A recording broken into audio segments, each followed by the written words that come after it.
Welcome, crew, guys, gals, ghouls, friends, fiends, and foes, as well as otherworldly beings. Climb aboard the mothership, secure your tinfoil hats, buckle down tight, and hold on loosely as we soar over the rocky tops of the La Platas on a rocky mountain high, get sucked into the vortex of the Four Corners, and settle down snugly at mile marker 420 in colorful Colorado. I'm your host, TessaTNT, and we are broadcasting live from the Mile High Clubhouse tonight. Thank you so much for tuning into my podcast, and I hope you enjoy this evening's story time. We're going to be doing ghost stories on Reddit, and there's some pretty good ones on there, I must say. But good morning, good afternoon, and good evening to you, and welcome once again to We Are Paradox Media's Late Night in the Rockies. If you want to listen in your free time, whether you're working it or working out, feel free to find me on Spreaker.com under We Are Paradox Media, or tune in wherever you may be listening to your podcasts out there. All right, let's get on in to these trippy TikToks. This one is by GigaChat8055. My grandmother saw something creepy hours before she passed.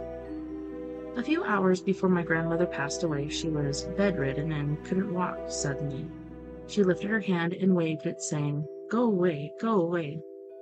When we asked what was wrong, she told us she saw a shadowy figure in the room that scared her. At the time, we didn't understand what she meant, but looking back now, it feels like it might have been a warning or maybe something coming for her. Has anyone else had a loved one experience something like this before they died?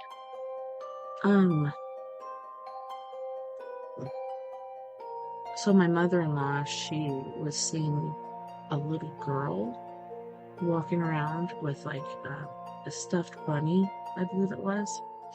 And there was no little girl, of course, because this was a physical rehab place. But she ended up passing there. My daughter, everybody would take turns going and staying with her and stuff. And she said she actually saw a woman outside the window with her hair in a bun, like I usually have mine. And she's like, "Was that you?" And I was like, "No, I just got here." So I think old folks' homes and stuff like that are just prime places to go and gather energy. I also had a friend who passed, and she had been a lifelong heavy, hardcore drinker, and she decided to quit cold turkey, which when your body has grown to be dependent on something like that, it's best to just taper down as you go when you're quitting. That way your organs don't go into shock. So I'm pretty sure that's what happened to her, but she was saying that there was demons coming for her, these black demons, and I don't know, it was crazy. It was pretty creepy.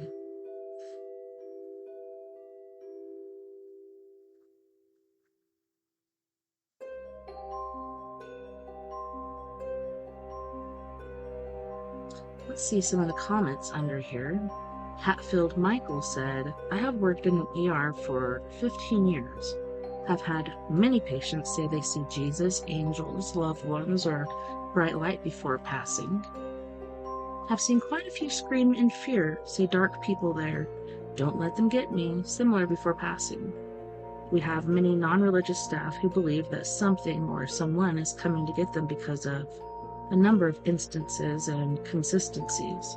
Easy to dismiss at first, hard to deny after witnessing so many times. Of course, unconscious/unresponsive patients and those that pass while sleeping just go."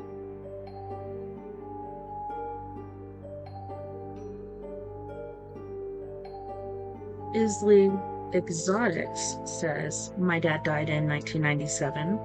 He was actively dying, body shutting down, and we turned off the machines. My mom and I were each holding one of his hands. The machines monitoring his heart rate and respirations were still going, but were silenced. At the moment he passed, my mom and I both felt a flash of warm energy through us, and then instantly his hand didn't feel like his hand anymore. It was almost like holding a wax figure. No one needed to tell us he died. It wasn't him. Mom and I didn't know we had experienced the same thing until years later. We didn't talk about it at that time, but our stories matched exactly.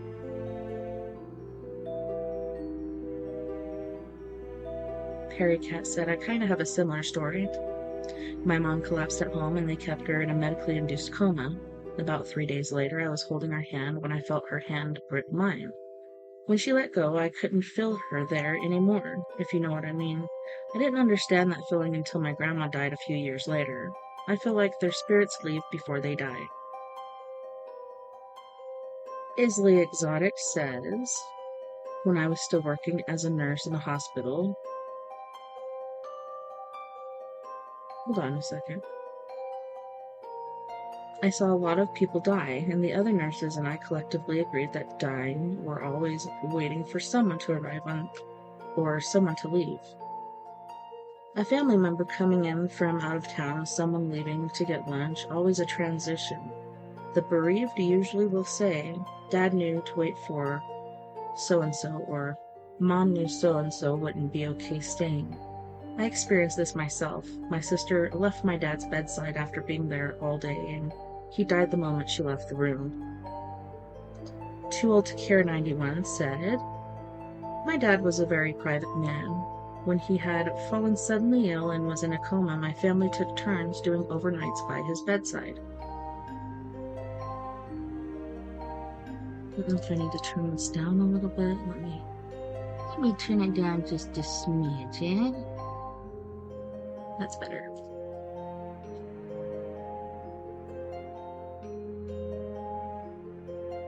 When he had fallen suddenly ill and was in a coma, my family took turns doing overnights by his bedside. On my watch, I knew he would want privacy to go, so in the wee hours of the morning, I let him know I would be in the waiting room right next to his room, but this would likely be the only chance he'd have to leave with no one watching. I went and slept on the couch in the waiting room and was awakened by the sound of shuffling footsteps and a hand on my hip gently shaking me awake. When I opened my eyes, expecting to see the nurse, I was alone. I knew at that moment that he was gone. My mom lived with us for 13 years following his passing and was on hospice at home at the end. Thinking she too would want some privacy, I kept telling her when I'd be out of the room for a while, but she hung on. I was alone with her most of the time, but one day 3 of my cousins randomly showed up at the same time. We all sat with her, talking and laughing with each other as she lay in her coma-like state, and it was then that she passed. I realized then that, true to her caring nature, she didn't want me to be alone when she died. She looked after me until the literal end of her life.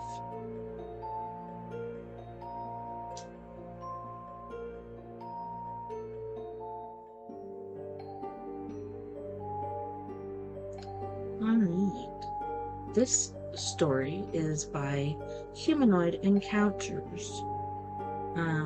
Okay, so it's by Vegan Guy, 1984. Camping. About 20 years ago, my wife and I were camping in a UK forest one night when we noticed a green luminous light outside our tent. When we went outside to investigate, we saw a mist covering the ground that was about a foot high. Moments later, we found ourselves naked on the grass, about 15 yards from our tent and about 5 from each other. We felt paralyzed from the waist down, but we could just move our upper bodies enough to raise our heads above the mist and see what was going on. We also saw 4 male beings coming towards us from the woods. To me, they had heads and faces like aliens, grays to be more precise, but to my wife they looked like handsome young men. They stopped and stood around her, touching her head as they did so. Her fear then seemed to disappear, and she told me not to worry. Everything was going to be all right. We both sensed what they were going to do to her. However, it all seemed like something from an erotic fantasy than an actual alien abduction. Years later, we were told by an expert in the subject that an image screen had been used on my wife, making her see and experience what they wanted her to, and for her to see and experience what she wanted to. We were also told that in all probability, instead of what seemed to happen, it was more likely that a clinically invasive procedure was done in order to harvest her eggs or something like that. Fortunately, my wife and I had been sterilized the previous year, and maybe that's why they never came back. When we saw these beings disappear into the woods, we fled the area as quickly as we could. We noticed as we were driving away that it was beginning to get light, and in the UK in July that tends to be about 4:30 a.m. However, what happened started at around midnight and took what seemed to us about an hour. So what happened to the other 3.5 hours? My wife tried hypnotherapy to try and find out, but the therapist couldn't get past the image screen that had been used on her, and on me, to some extent. She could only recall what she thought had happened, and nothing of what perhaps did.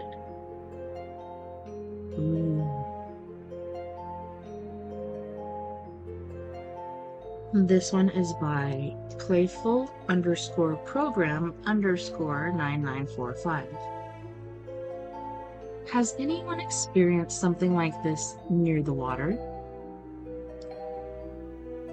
3 nights ago, I went through something that's hard to explain, and I want to share it both to see if anyone's had a similar experience, and as a warning from people who drink or are in vulnerable states near water.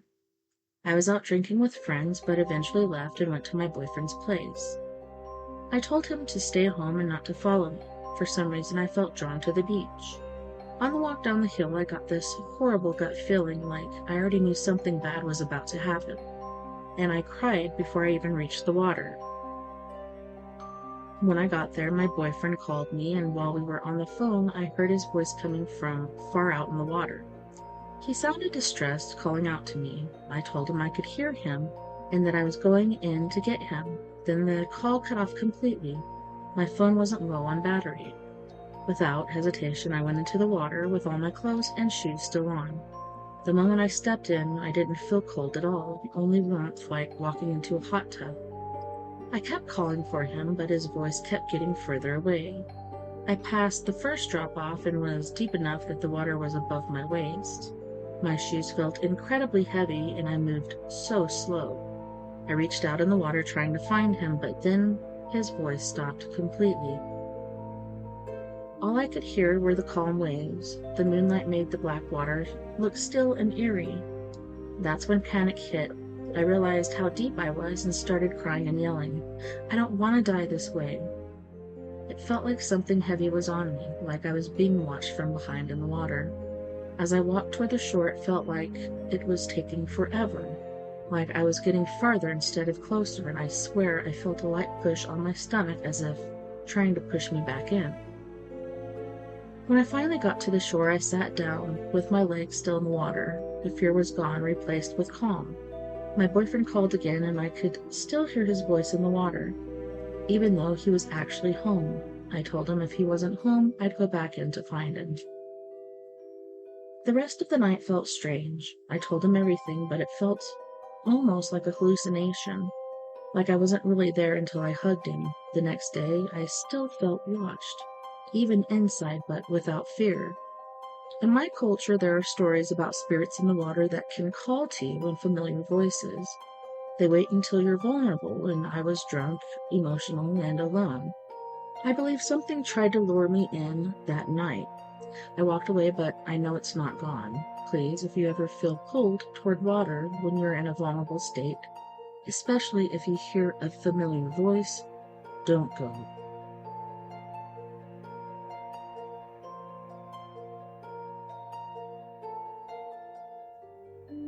This is a glitch in the matrix.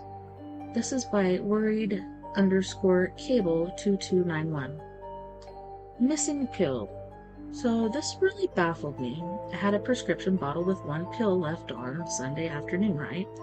On Sunday night before bed, I went to take one before my refill the next day, only to find it empty, and I knew there was one left, I swear. However, empty. only to find that yesterday I saw the old pill container in my medicine cabinet next to the new one, and I picked it up with the intent to throw it away, only to hear that there was something inside, and lo and behold, it was that one pill that I'd been looking for. I know it was empty on Sunday night because I was concerned that I had dropped it somewhere in the house and I didn't want my kids picking it up, although they know not to take anything because I am on a lot of medication with my chronic disease, but still, that container was absolutely 100% empty on Sunday. And then, last night, I found the pill. I have no logical explanation for this other than a glitch in the matrix.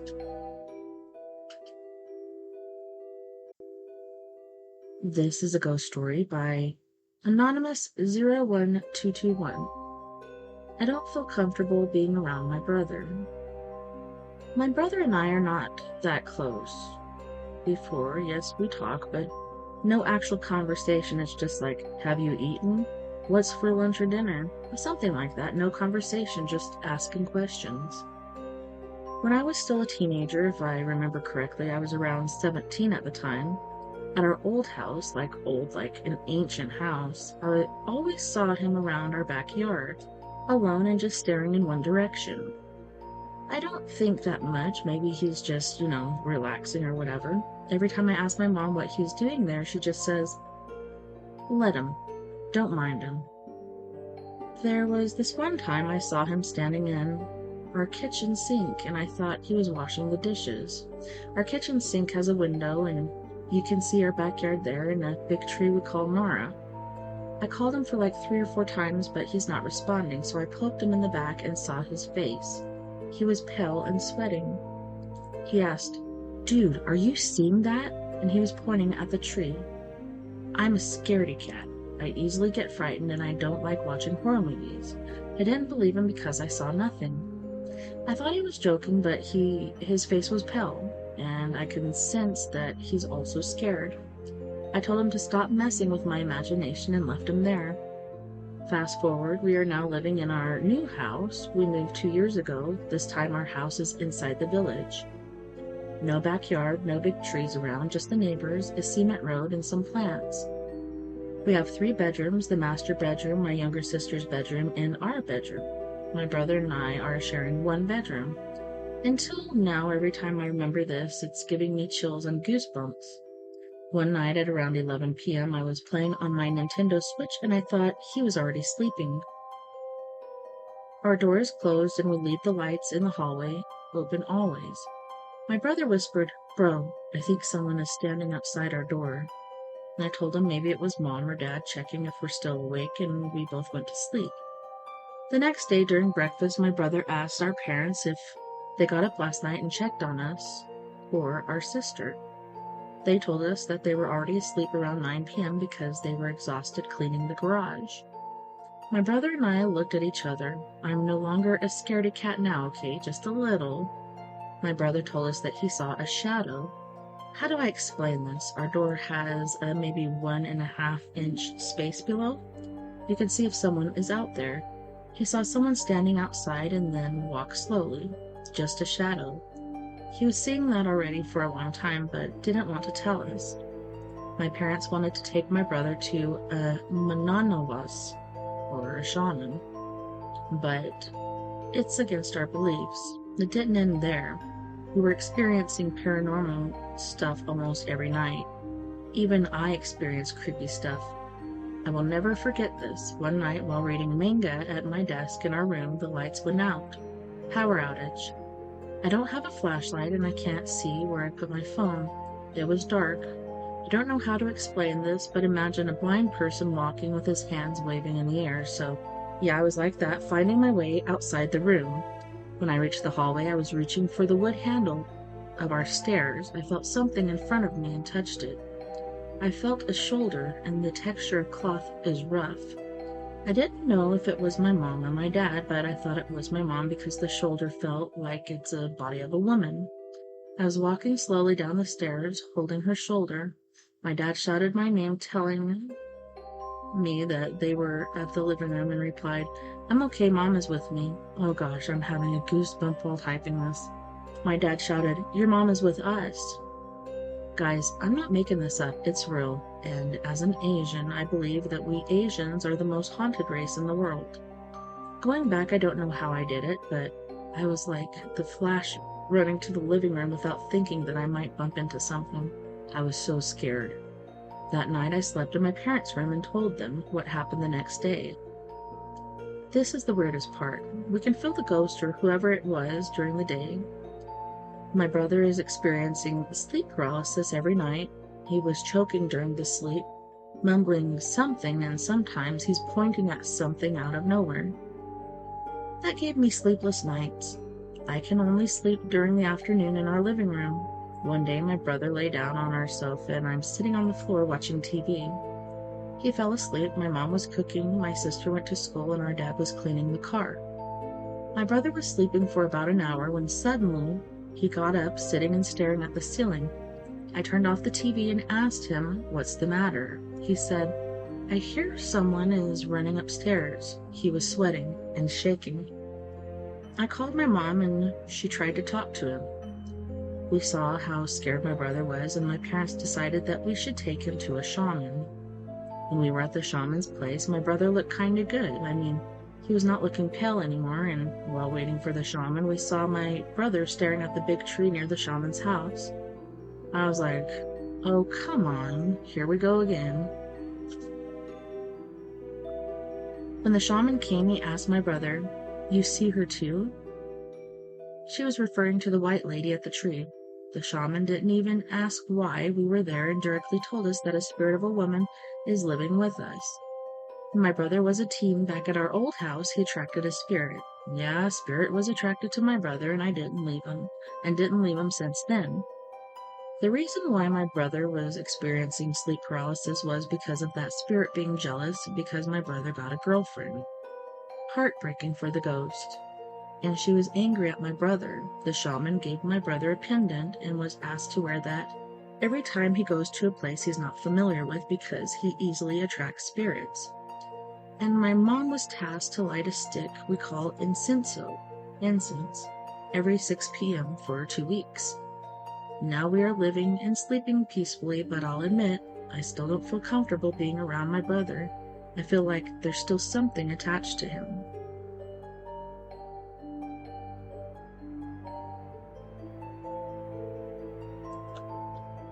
Here's another glitch in the Matrix by Pizza Homies.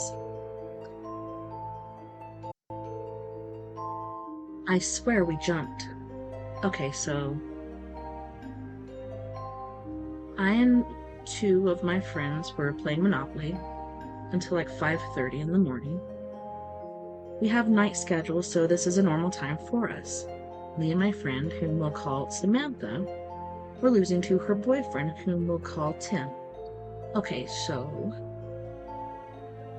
Tim rolled the dice, moved his piece, and then proceeded to land on a yellow property to buy it. We did not hand him the yellow property card yet. He did not pay, as Tim immediately got up to go to the bathroom and said he would buy the property but needed to pee first. He gets up, and while walking out, Samantha proceeds to look for the yellow property card so she can give it to him when he comes back. She can't find it. I can't find it either. We both get up. I'm looking under the couch. We're looking everywhere. We lifted the board. We checked everything, between the cushions, under the pillows, and we can't find it. And then, just as Tim starts walking back in the room, Samantha looks over and goes, "Oh my God, he already has the card." And then he sits down and he goes, "Yeah, you gave me the card before I went to the bathroom." And me and Samantha look at each other and we're like, "Wait, what? She didn't give you that card yet. We've been sitting here looking for it." He then gave us the money for the property, as he knew he still needed to pay for it. Samantha and I looked at each other and our eyes widened and we both were like, "What the fuck just happened?"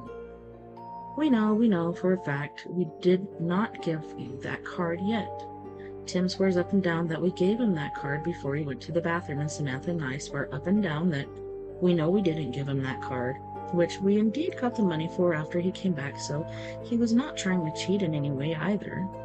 I looked at Samantha and said, "Girl, we just jumped timelines because there is no way that this just happened. What do you guys think? Do you think we could have jumped?" Again, being up until 5 a.m. is normal for all of us, so sleep deprivation was not a factor. Edit for clarity needed, and again, for more clarity.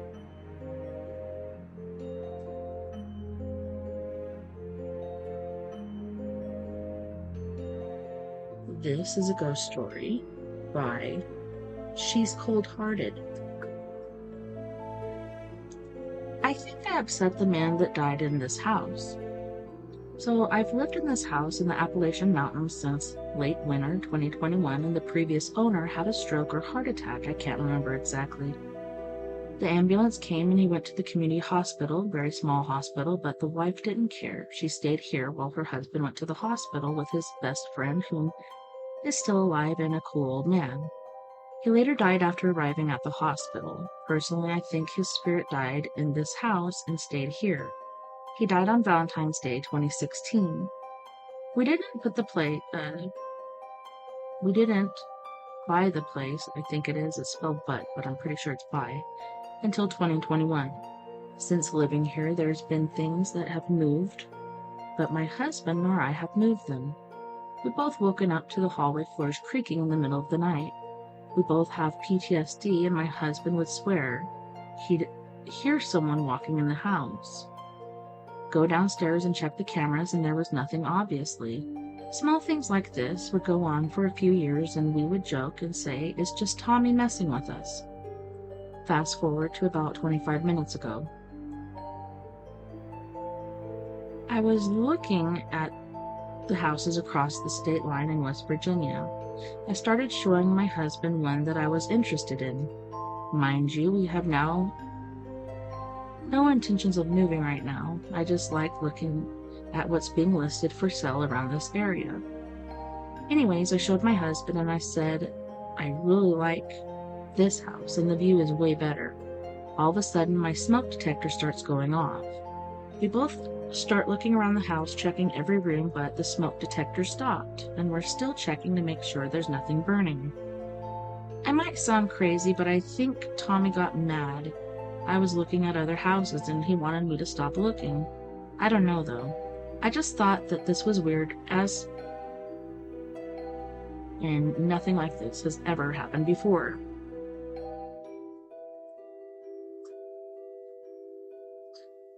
This humanoid encounter is by Joh Ari 74. Humanoid Close Encounter Cases from the Nordic Countries, Part 13. The Craft Between the Apartment Blocks and Other Incidents. Alingsås, Western Sweden, December 5th, 1966. Are there people who are more easily able to connect with the unknown than others? Maybe that's the case. UFO information interviewed a then 44-year-old mother of 6 named Birgitta Svensson. She told the magazine that she had seen UFOs and beings several times during her life, both alone and in the company of others. Here were some of these experiences that she shared. The first strange incident occurred on a cold winter evening on December 5th, 1966. Birgitta was young and newly married and had a small son. The family was visiting a relative who lived in an apartment building in the town of Alingsås. The building had an outside access balcony along the exterior, providing entry to the apartments, which is a quite common feature to apartment buildings in Europe. As they walked along this exterior corridor a few floors up, they had a good view of the courtyard below and the apartment buildings on the other side. Suddenly, her husband shouted, "Look, what's that?" and pointed to the gap between the apartment blocks across the courtyard. Birgitta looked and saw a large oval object slowly gliding by. I moved carefully so as not to collide with the buildings. The object was longer than the opening between the houses, so they could never see its entire length at once, and it was never higher than the roof of the 4-story buildings on the other side of the courtyard. They have a little drawing here, pretty cool looking. Looks like a squinted eyeball with aliens standing inside of it, looking out. The couple stood as if spellbound and just stared at the craft, which hovered there silently and completely still. Then they saw something that made their hair stand on end.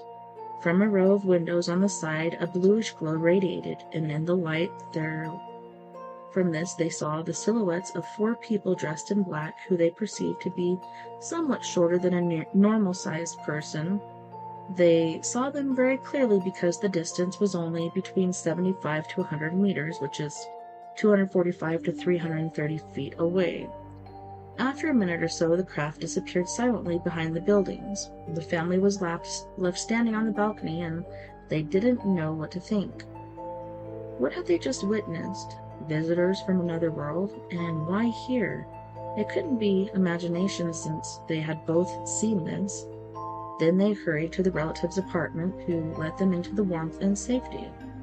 The second interesting incident occurred on the E3 highway between Alexis and Vargarda on an August evening in mid-1980s. It was a few minutes past 10, and Brigitte had been to bingo with her friend Ulla.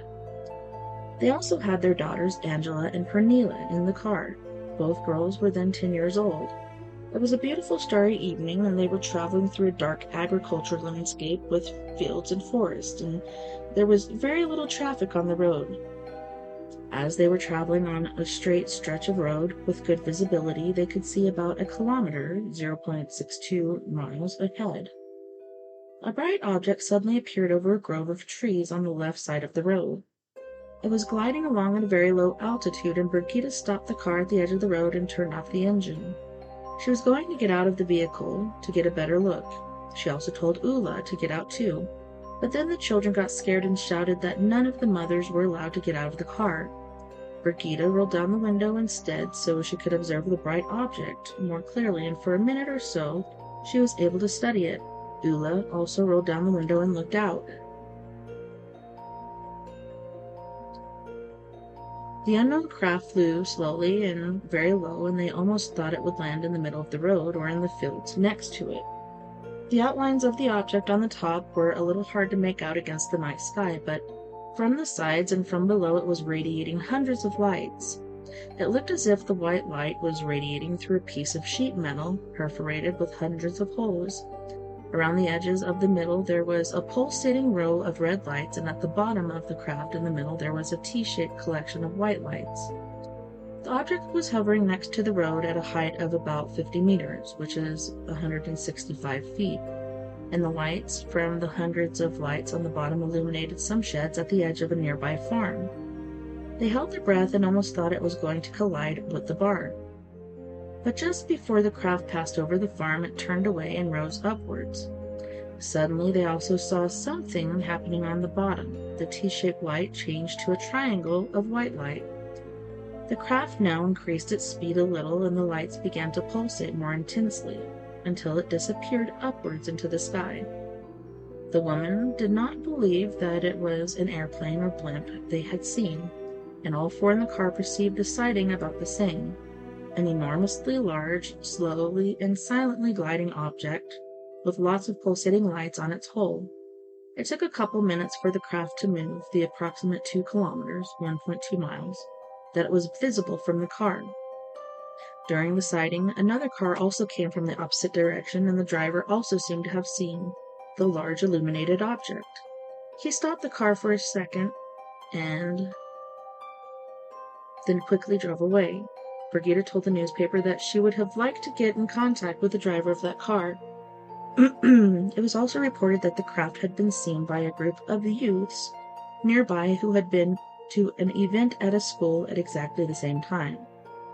These are not the only incidents in the area that Brigitte and Ulla have experienced.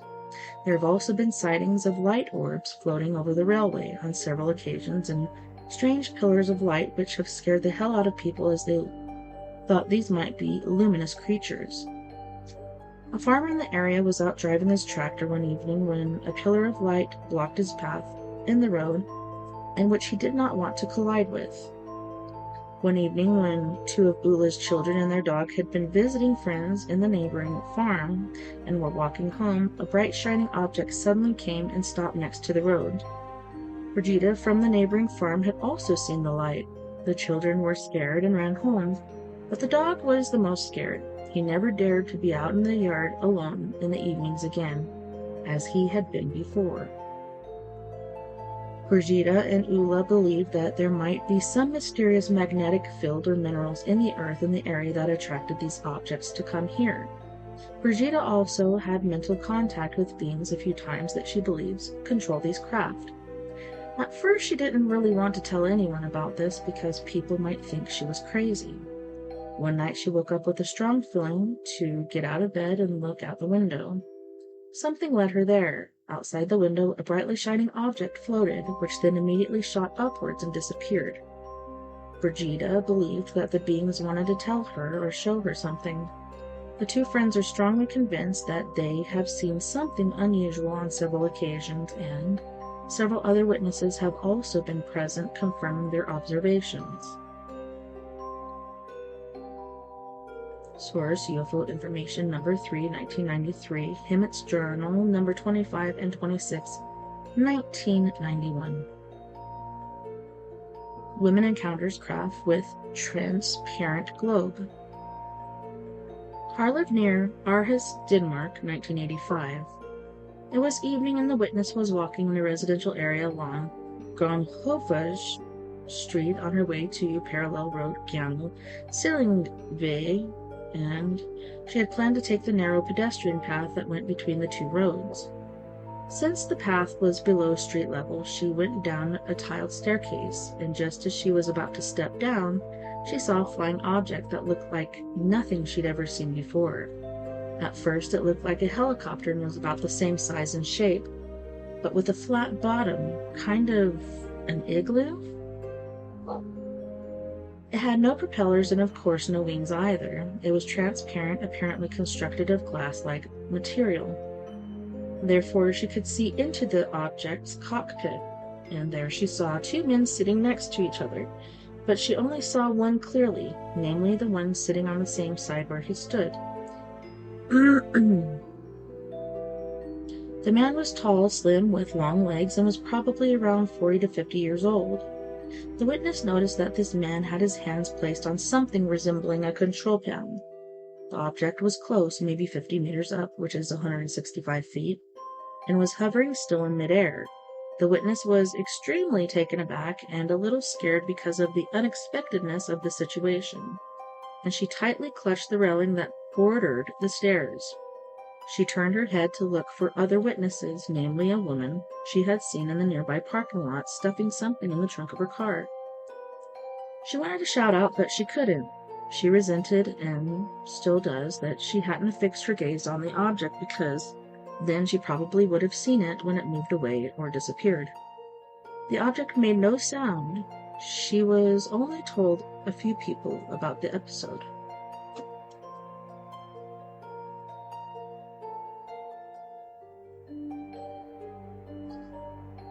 The Koskenkorva humanoids. This is in Koskenkorva, Western Finland, November 8, 1999.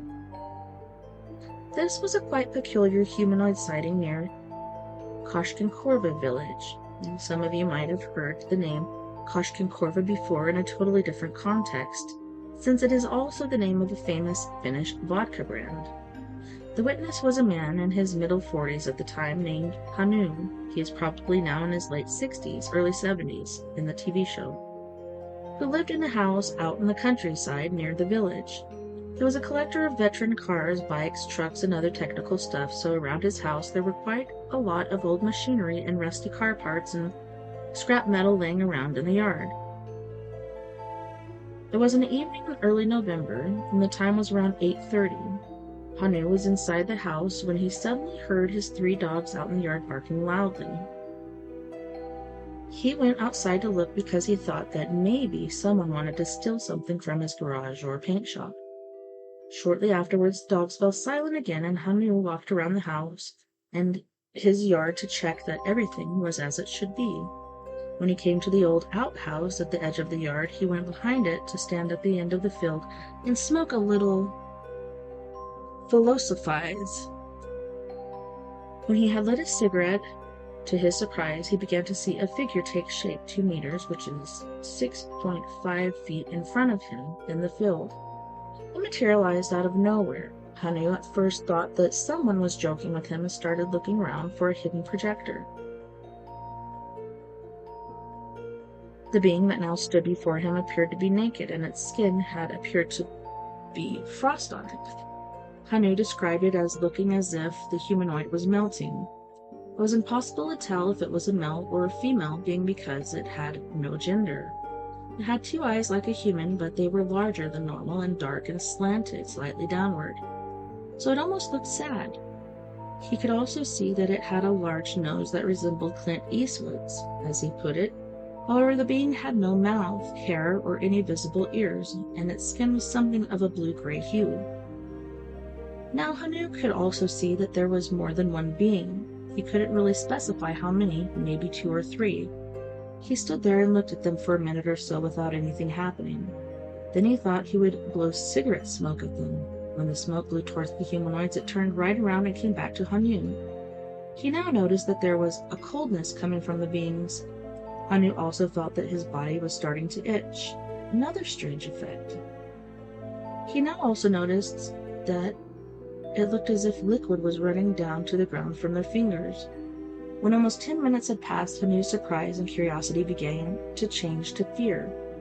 He now found the encounter very unpleasant and therefore started to walk backwards a bit, and then he turned around and quickly walked away. When he looked back behind him, the beings were still standing motionless in the field in the same place looking at him. When Hanu got close to his house, all the dogs quickly ran past into their kennels. Once inside the house, he turned off all the lights in the house so that the beings would not be able to see him. He also wanted to document everything and therefore drew a picture of the beings on a piece of paper and wrote down the sequence of events and the time and date. He complained to the investigator on the TV program that he was not very good at drawing, but he hoped that people would get an impression of what the beings looked like anyway. It was months before he told anyone what he had experienced. People warned him not to tell others about it because otherwise he might be mocked in the neighborhood. Eventually, it was a friend to him that reported the sighting to UFO investigators. In the yard, Hanu also had a large searchlight from World War II. Sometimes he would turn it on in the evening and shine it into the sky. Then orbs of light would come flying around the beam of light. It was as if they were attracted to it. Hanu said they would go back and forth in the sky, sometimes as low as just above the trees. The phenomenon almost always happened when Hanu had the searchlight on.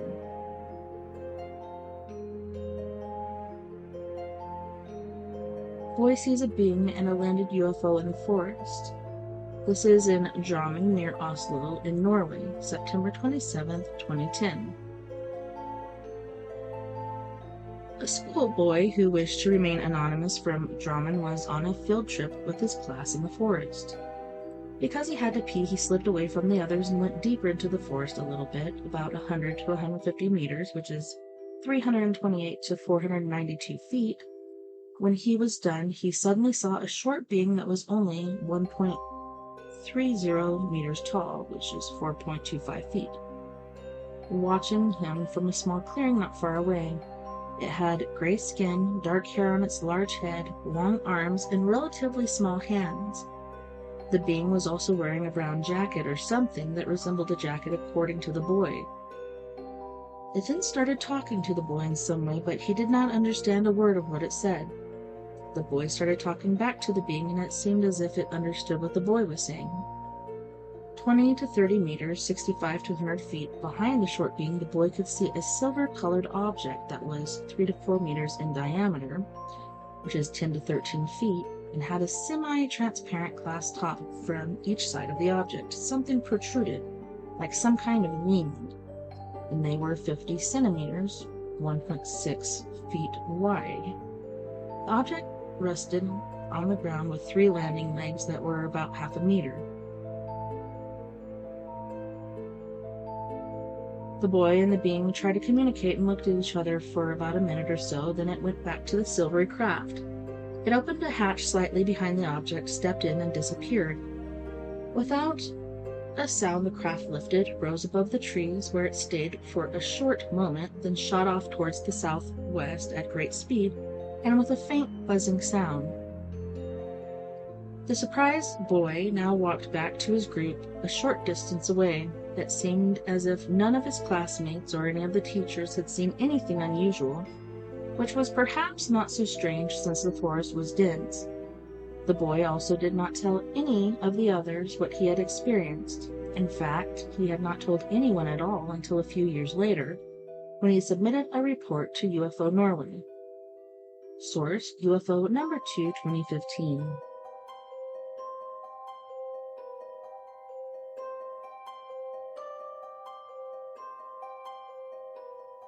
This one is under Scary Stories, and the name is Public-Judgment 8638. I answered the wrong knock. Last night, someone knocked on my door at 2:13 a.m. 3 knocks, slow, even. I live alone at the very end of a rural road, miles from the nearest neighborhood. Nobody should be here. I didn't move, just listened. After a full minute, I heard it again. 3 knocks, this time louder. I whispered, "Who's there?" but got no answer. Instead, my phone buzzed on the counter. A text from an unknown number appeared. "Let me in. I'm cold." I froze. The porch light clicked on by itself. Through the peephole, I saw someone standing there, head down, face hidden under a hood. Too still, too quiet. My phone buzzed again. "Stop watching me. Open the door." My stomach dropped. The figure raised their head. The peephole glass warped their features, but their mouth was impossibly wide, stretched in a smile that didn't move when they spoke. Because I did hear it that time, clear as day, from the other side of the door. "Let me in." I backed away, grabbed a knife, and dialed 911.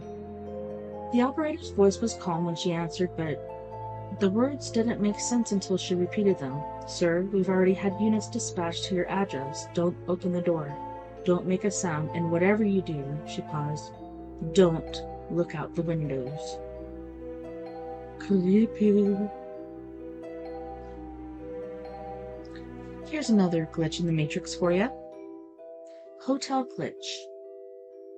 My spouse and I are in a different city and we booked a suite. I don't eat breakfast, so my spouse went down alone, and after they left, housekeeping entered my room while I was on the bed, not doing anything, and explained they thought I checked out. 5 minutes later, my phone rang and the hotel operator said my name, important, and explained that I had already checked out and they need the room cleaned. I said I've been in the room all morning and haven't left. They said I came down and gave my name and room number and left the keys at the counter. Luckily, I still had my key and the sleeve with the room number. It was 9 a.m. and I thought that they were just trying to get me out early. When I went to the front desk, I first asked what time checkout was, and she said 11 a.m. I then introduced myself and said I was the person she spoke with and presented the allegedly turned-in keys. She said that a tall man came down, gave my name, and left the keys. That's when I remembered that I didn't even book this room. My spouse did, and they confirmed that my name wasn't listed. I asked for footage, and she said they didn't have any. I told her that if they were robbed, they'd most certainly have the footage. Aside from all that, how would someone in a random city know my unregistered name and room number? I can't explain this. Waiting on a call from the manager about footage. It's a glitch or some kind of discrimination. Nonetheless, how the hell would someone know my name and room number in a random city, and why would they check out on my behalf? Edit. Spoke to a supervisor who was told the situation. She just placated me and offered reward points. I said I'd call back to talk to the GM tomorrow when they arrived. The lady I spoke to just now heard everything secondhand and advised to call tomorrow.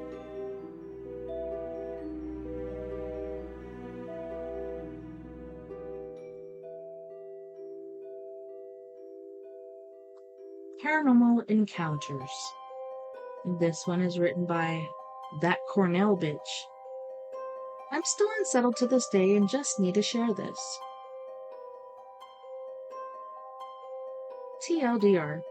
My dad and I heard the same woman's voice while home alone, separately, and I saw a figure standing on the street after my brother kept muttering, "The street." as he was sleepwalking.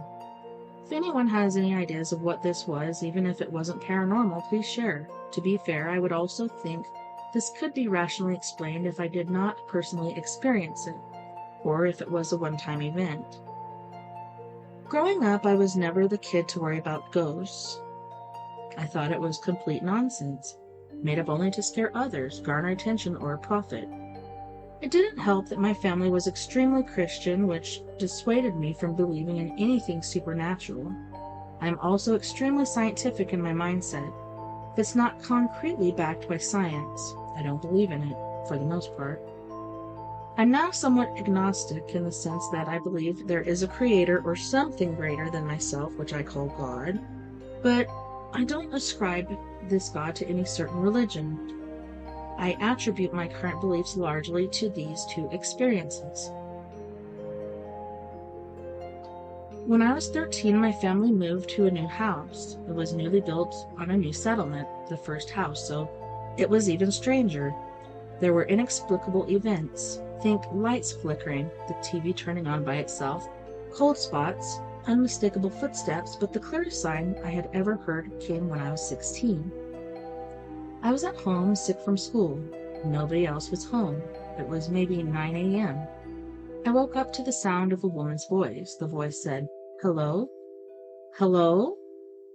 As it woke me up, I thought I was just hearing things, or that perhaps the voices were lingering remnants of a dream. However, a few seconds later, I heard the voice again.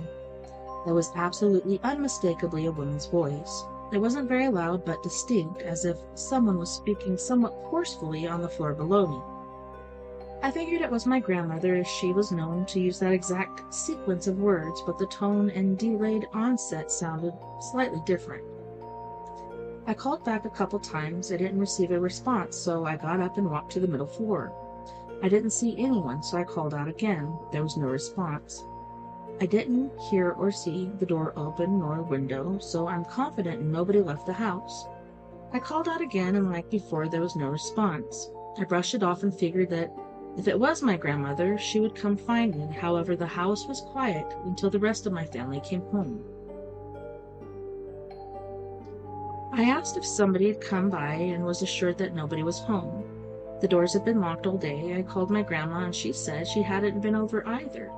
I brushed it off, thinking I must have heard something. A couple weeks later, my dad was home alone late Friday night. The next morning, he said something to me along the lines of, "You know how you said this house is haunted? Last night, I heard a woman's voice calling out, 'Hello.' I mean, it was very clearly a woman's voice. There's no mistaking that." I hadn't told him about what I had heard, so I had a really difficult time believing that we both made up the same experience. This was unsettling, but I was able to brush it off until one night a couple months later. At the time, I shared a room with my brother, who was a few years younger than me. It was maybe 2 a.m. when I woke up and saw him sitting on the bed. His face looked like he was in pain, and he was panicking, rocking back and forth while holding his eyes fixed on the door. I turned to him and asked what was wrong. He didn't respond. I asked again, and this time received a response. However, he did not make eye contact with me and kept staring at the door. This was the conversation. Me, what's wrong? Brother, the street. Me, what? No response. What is wrong? The street. The street? No response. Tell me what's wrong. The street. I start laughing nervously. What about the street? The street. I start laughing again. Brother, yeah, that's really funny, all right. Me, what? He turns toward me, staring directly at me. You're a goddamn idiot. He got up and left the room. My brother had really never cursed at me and never said goddamn. He also never sleepwalked before or after this. He was gone for maybe 30 seconds before I worked up the courage to look outside, since my window overlooked the street. On the street outside my house, I saw what looked like a hazy figure, almost as if the space it occupied was distorted, like the figure itself was blurry. It stood there for a while. I couldn't make out any eyes or defined features. It was shaped like my brother, and I'm positive it wasn't him. I was terrified and rushed back to my bed. Naturally, I threw the blankets over my head and had to force myself to try to slow my breathing. I tried to convince myself that I was simply seeing things, but I could not shake the feeling.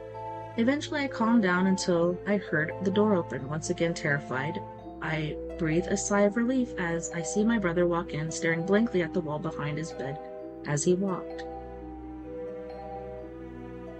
Again, I continued to ask him what was wrong, but he ignored my questions and almost immediately fell back asleep. I didn't end up sleeping for the rest of the night. When I woke up the next morning, I asked him about it. He didn't remember anything. I was incredibly unsettled and told my parents about what I had seen. They brushed it off, but I never did. More than 10 years later, I'm still much more open to the possibility of others' paranormal encounters. If anyone has any ideas about what happened, please let me know. We moved maybe 6 months later, unrelated to anything I experienced, and I never ended up having any other intense experiences afterward, although the more minor things, cold spots, sounds, etc., continued. Well, on that note, boys and girls, we are going to go to our first music break, and on this break, we have Mr. Jeff Hilliard from the Los Angeles area of California with Finger Bang Your Day, Multitude, Silicon Wave, and Consensual Sex Fan. Don't go anywhere. We'll be right back after this music break.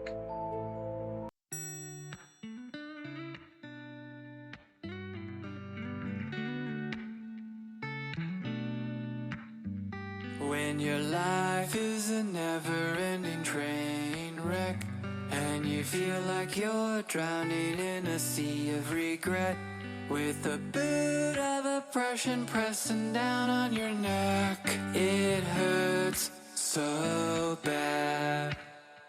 When your overwhelming hatred kills your heart's desire, and reality starts looking like a dumpster fire, you start bitching to me, but you're preaching to the choir. You don't need to be so mad, 'cause sometimes we hurt, sometimes we cry, sometimes we're sure there's no reason to try. When the whole world goes completely insane, open your heart, stand up and sing. I'm gonna finger bang my day. Yeah, yeah, I'll finger bang my day. That's right. You gotta make the choice to give it all you've got, and make your day long with pleasure, really make it hot, because your day deserves a lover that pulls out the stops. Come on, it's not so hard, 'cause sometimes we hurt, sometimes we cry, sometimes we're sure there's no reason to try. When the whole world blows up in our face, what else could we do but stand up and sing? I'm gonna finger bang my day. Yeah, yeah, finger bang my day.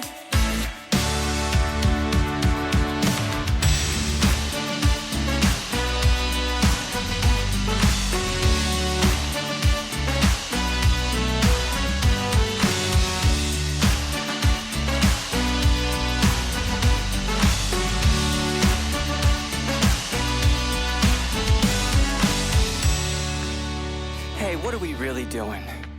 We can't live in a world that has this much hate. We have to get honest with ourselves. We have to take stock in what our part is in all of this madness. We have to let go, and we focus on giving love, setting that intention.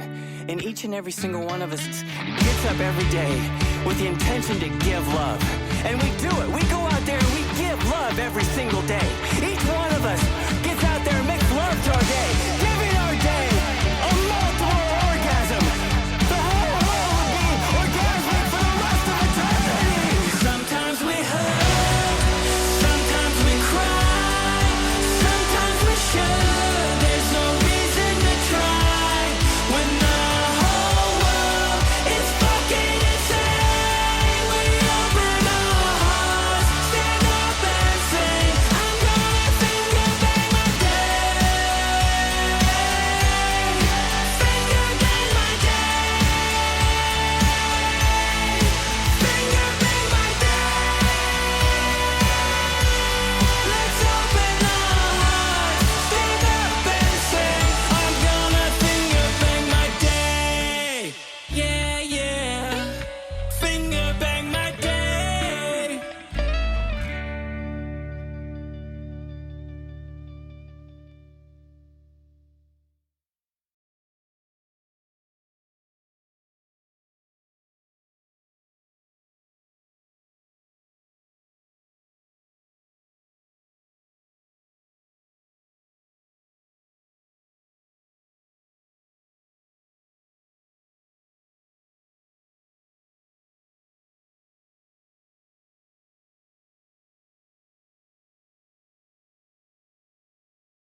I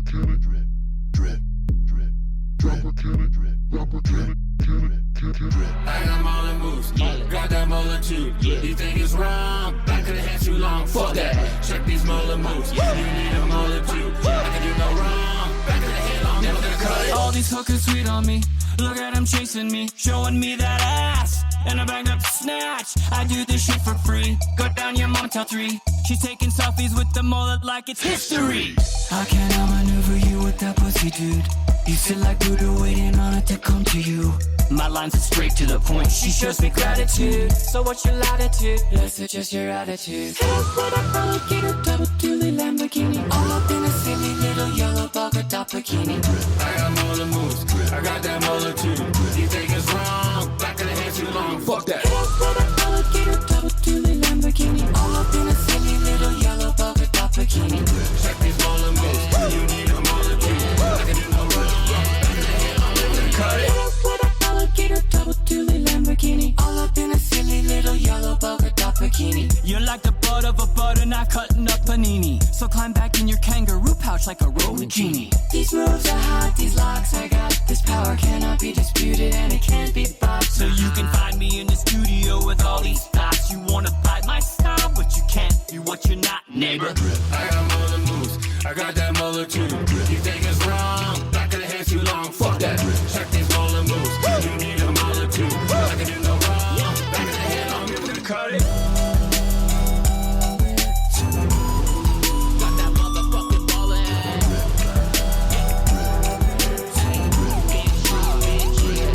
You wanna touch it? Yeah. Next time you come around here with your bitch ass, just remember how my mullet makes your hose pussy drip, drip, drip. I got molar moves, I got that molar too. You think it's wrong? Back of the head too long. Fuck that. Check these molar moves. You need a molar too. I can do no wrong. Back of the head long, never gonna cut it. I got molar moves, I got that molar too. You think it's wrong? Back of the head too long. Fuck that. Check these molar moves. You need a molar too. I can do no wrong. Back of the head long, never gonna cut it.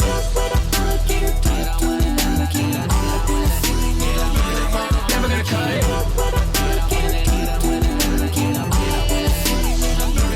Never gonna cut it.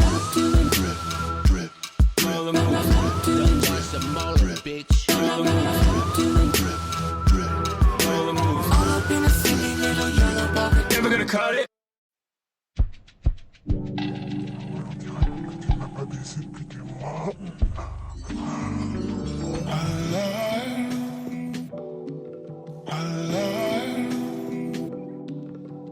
I just got a package. I can't wait to get home. I spent all day tracking the shipment on my phone. All that she was lacking, I ordered custom. I can't wait to get some. Take it to the bedroom. Bitches always nagging. Now I got the air. I send this bitch is packing. Going my way. I have a new attraction.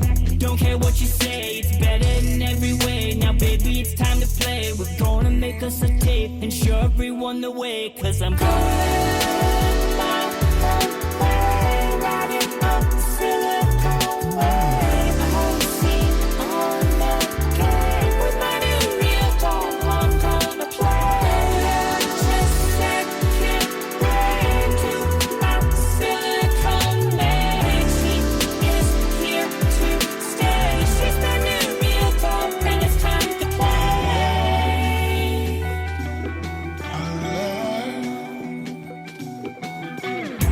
She don't need expensive date nights. Never talks back, I'm always right. Stuff it in her face with all my might. She don't even care, we don't ever fight. She never cries when I'm testing the suspension. We blow it up like it's fucking Armageddon. We make the videos because this is perfection. Look at this erection. I don't need protection, cause I'm going my way, riding up the Silicon Way. I wanna see on the game with my new real dog. I'm gonna play. Just second way to my Silicon Way. She is here to stay. She's my new real dog, and it's time to play.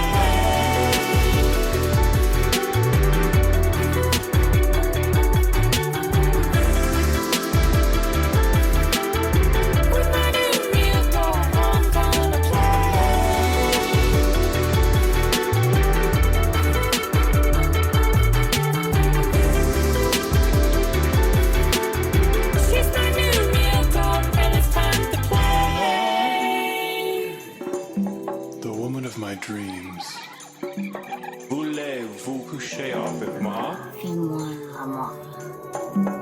Je suis amoureux. Je pense toujours à Enchanté, tous les champs. ma chérie, mon futur nasty. Easy touchy of the nipple. Tous les champs. Fais-moi l'amour. Like living on a super yacht, making love to a robot. It's like owning a football team, but having sex with the robot. It's like winning an Oscar and Emmy or Grammy when you're fucking a robot. It's like saving a family with a newborn from a fire, but you're fucking a robot.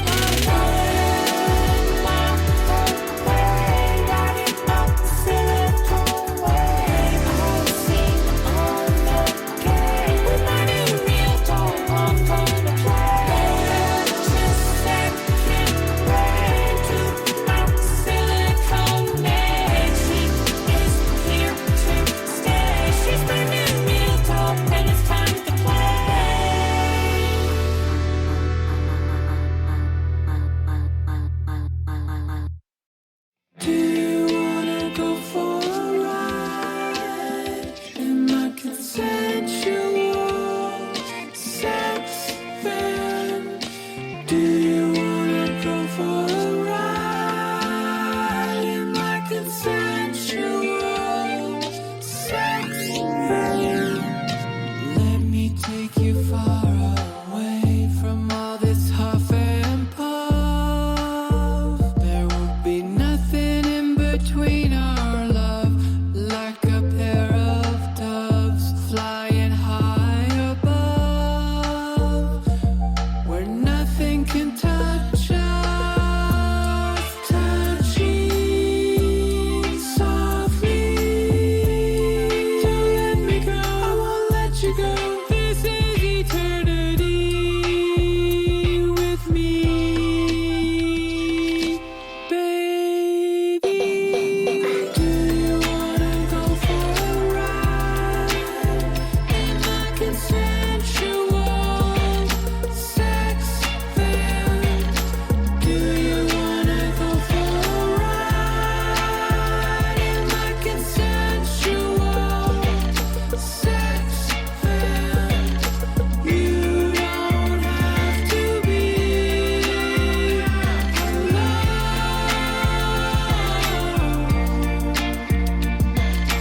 Come with me. Magic, healthy laughter, boundaries, safe space, ongoing mutual consent, passion, happily we'll be bearing our souls, naked by the sea. We'll breathe the clean air. We'll be living, laughing, loving forever. Baby, do you wanna go for a ride in my consensual sex van? Do you wanna go for a ride in my consensual sex van? You don't have to be alone anymore. We will be together forever in love. Do you wanna go for a ride? Do you wanna go in my consensual? Let's go. Let's go. Let's go. Let's go. Let's go. Let's go. Just get in the van.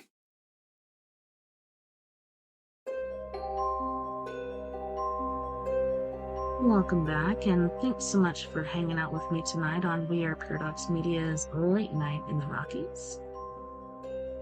Tonight, it's been story time with me, TessaTNT, and we have been doing Reddit ghost stories.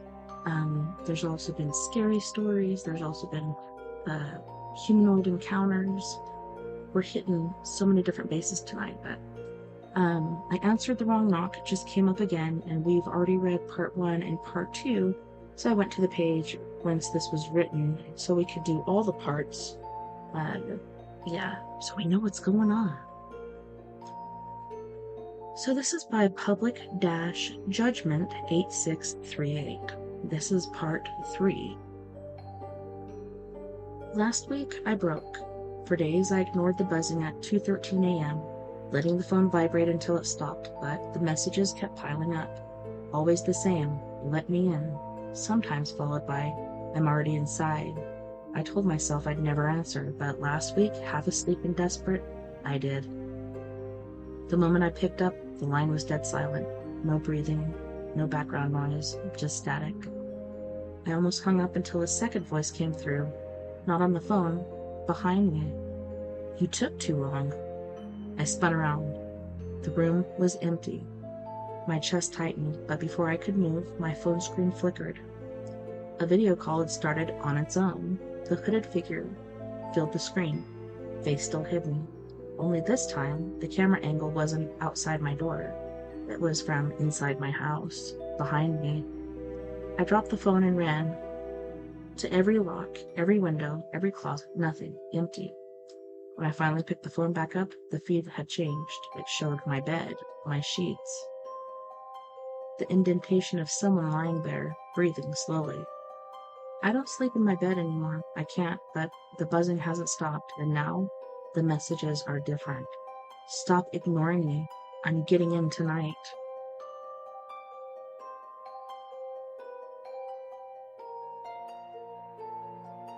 I answered the wrong knock, part 4. Last night at 2:13 a.m., the buzzing didn't stop. My phone rattled across the table until I finally answered. No static this time, no silence, just breathing. Slow, heavy, right in my ear. Then the voice. I told you I was getting in tonight. My lights went out, every single one. The screen glowed, showing a video call again. The hooded figure stood in my hallway, the same hallway I was staring down in the dark. I gripped the knife tighter and whispered, "What do you want?" And the voice laughed, not from the phone, from the hallway. "You already let me in." The feed shifted, now showing me on the couch holding the phone, knife shaking in my hand, but I wasn't alone. The hooded figure stood right behind me, closer than before, its smile stretching too wide, splitting its face. My phone slipped from my hand. The last thing I heard before everything went black was 3 slow, even knocks, echoing from inside the walls.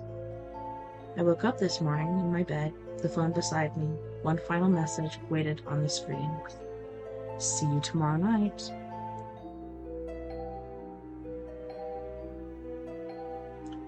Creepy. Alright, let's see. Yeah, I think that ended that story, and then it goes to the Dark Kidnapper, which we will probably come across in our journey through Reddit.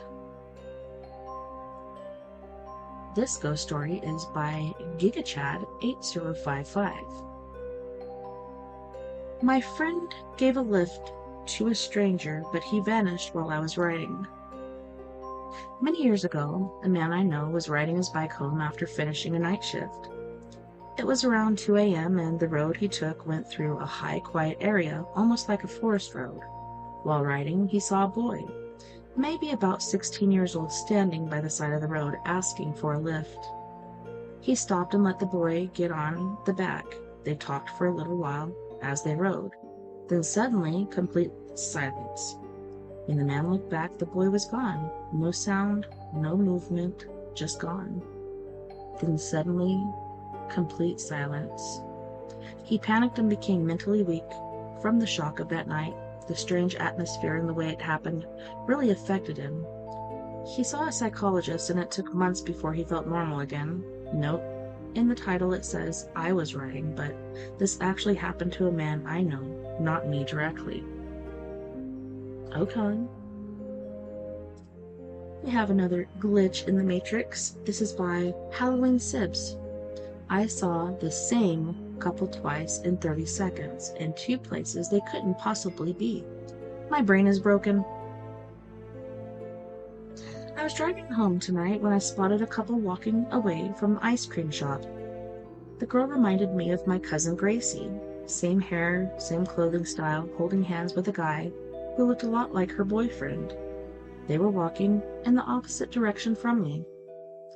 I crossed the train tracks, made my turn, and maybe 30 seconds later, I passed the church, and there's the same couple, now coming out of the church parking lot. There's no shortcut they could have taken, no way they could have passed me without me seeing them. It's like they just appeared there. Has anyone else experienced something like this? Because my brain is still stuck trying to make it make sense. Just make it make sense. This ghost story is by Weekend Biter 9941. I think I might have accidentally been my own ghost 17 years ago. Okay, buckle up because this is equal parts creepy and ridiculous. Back in college, my classmates and I had an overnight group session at one of our friends' houses to finish a case study for a presentation. It was past midnight, everyone else was in the dining area, and I was alone in the bedroom, typing away on the laptop. Suddenly, from my peripheral vision, I saw something. Not just a shadow, an entity. Think Sadako vibes. Long hair covering the face, but here's the weird detail. The hair wasn't jet black like in the horror movies. It was dry, frizzy, and this brown copperish color, exactly like overprocessed, damaged hair you'd see after too many bleach sessions. I could still picture it clearly, split ends, fried texture, the works. She was behind me, slightly leaning like she was looking over my shoulder at the screen, but I couldn't see her face, just the hair, and it lasted maybe a second. Blink, and she was gone. I froze, then I bolted straight to the dining room area, shaking, and told my classmates I saw something. Instant creepy overnight ghost story for that night, and then life moved on. I forgot about it. Until today. Fast forward 17 or 18 years later, I'm brushing my ash blonde hair, getting ready to go to my favorite salon for a treatment because my hair is dry as fuck after a recent touch-up. I'm looking in the mirror, inspecting the damage when it hits me like a horror plot twist. What the fuck? Was it me? Like, did I time travel? Was that ghost actually future me, fried hair and all, looking over my own work on that laptop? Was I just critiquing myself from the future? The hair color matches, the frizz matches, the only thing missing is the ability to astral project again, which I could do back then, but that's another story. So yeah, either I saw a ghost or I'm destined to become one for a split second, 17 years in the past. Guess I'll find out once I learn time travel or remote viewing, or maybe just invest in better conditioner. You gotta take care of that hair, baby girl. Alright, this is another glitch in the Matrix for you. Ghost? Strange lady at Carl's Jr. today? This happened this morning and I'm still unsettled. I was in line at Carl's Jr. getting breakfast when this woman behind me started fake crying very, very loudly. It was bizarre. I turned and gave her a weird look, taking a step forward to get away from her. She seemed surprised and spoke to me. "Excuse me, sir." I'm a woman, but okay. I ignore. I'm upset. Unintelligible with fake crying again. My unintelligible with fake crying died to take. No one seems to care. Finally, it's my turn to order. I go to my seat and the lady has vanished completely. I didn't see her go out of the door, just gone. No one seemed to have noticed her or reacted to her at the time. I was clear-minded, all 5 senses were working fine, so no hallucination. I don't know if she was a ghost or NPC glitch or what. The entire thing was weird. She was Caucasian, about 5'3", with light brown or dark blonde hair, mid-40s. The whole thing felt off.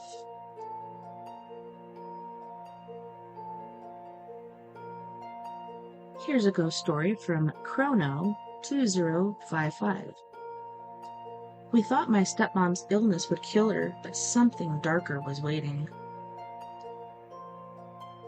Let me start off by saying this is a true story, something I lived through as a child. What follows isn't fiction, it's memory that stayed with me for years.